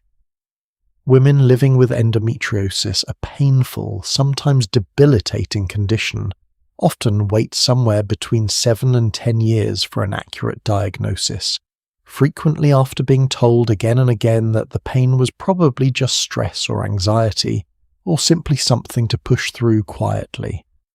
Researchers have even given this exact pattern a formal name, now a gender pain exaggeration bias, the well-documented tendency for doctors, family members and complete strangers alike to quietly assume a woman describing serious pain must be overstating it somehow.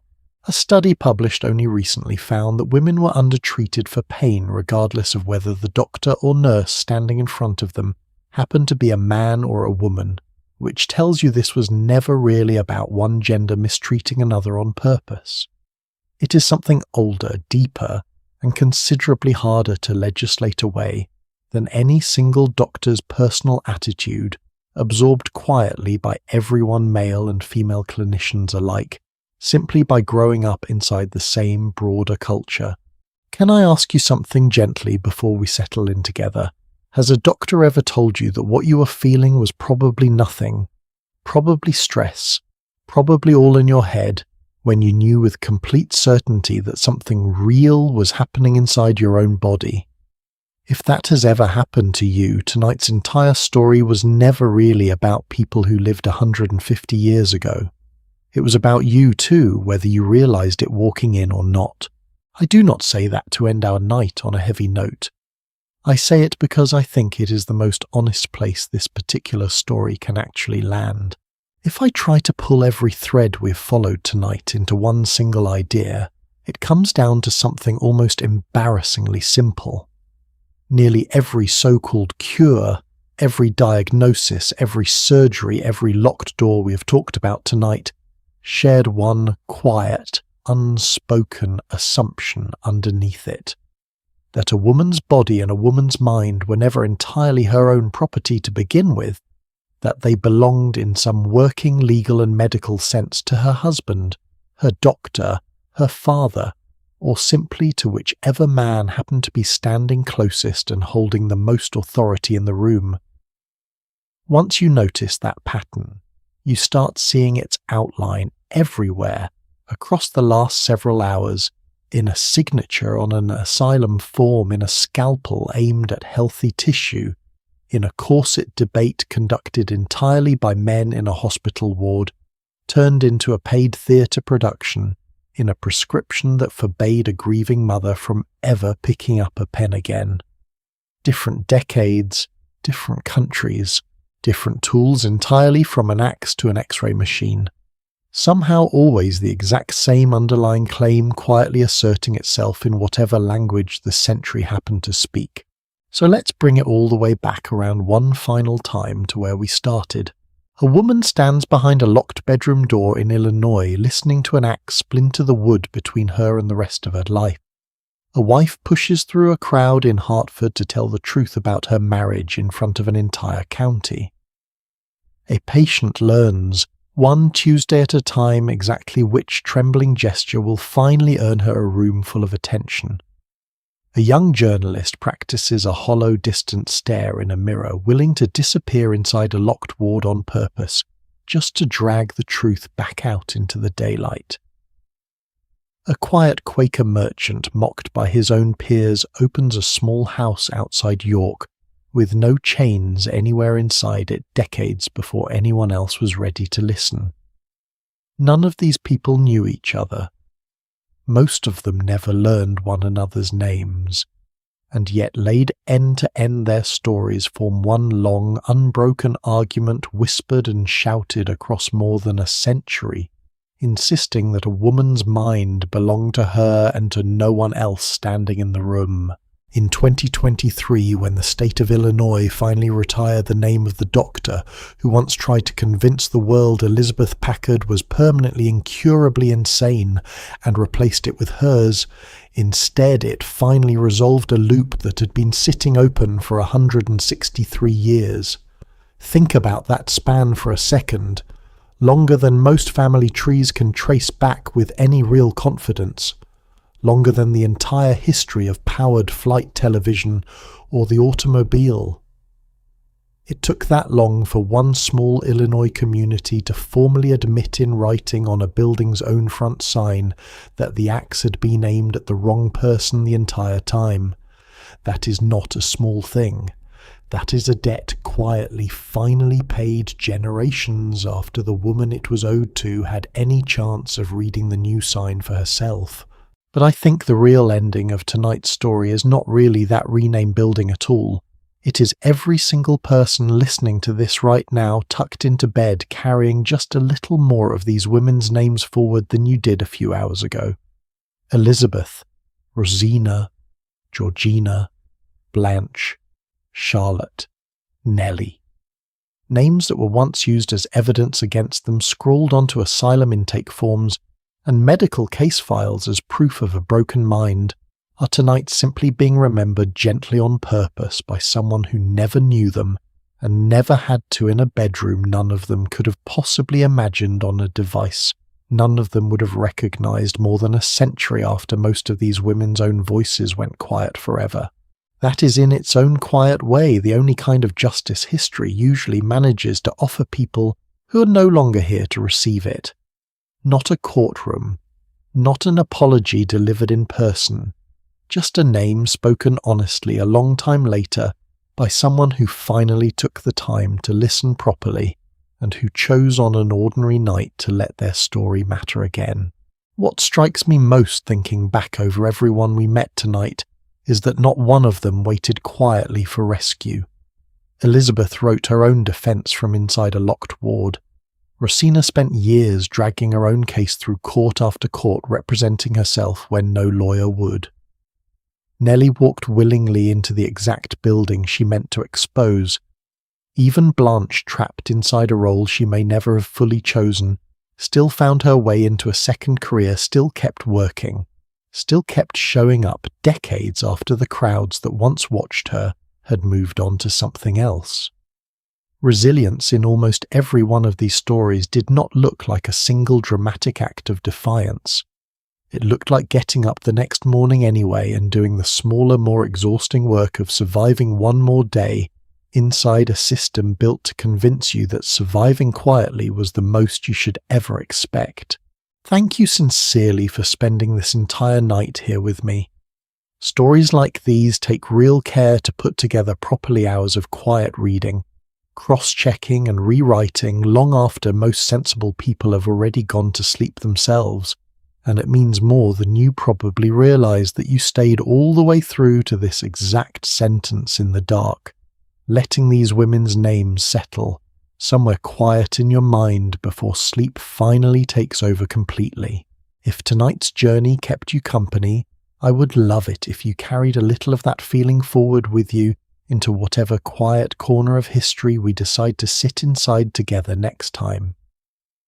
There are so many more stories like this one waiting patiently to be told properly.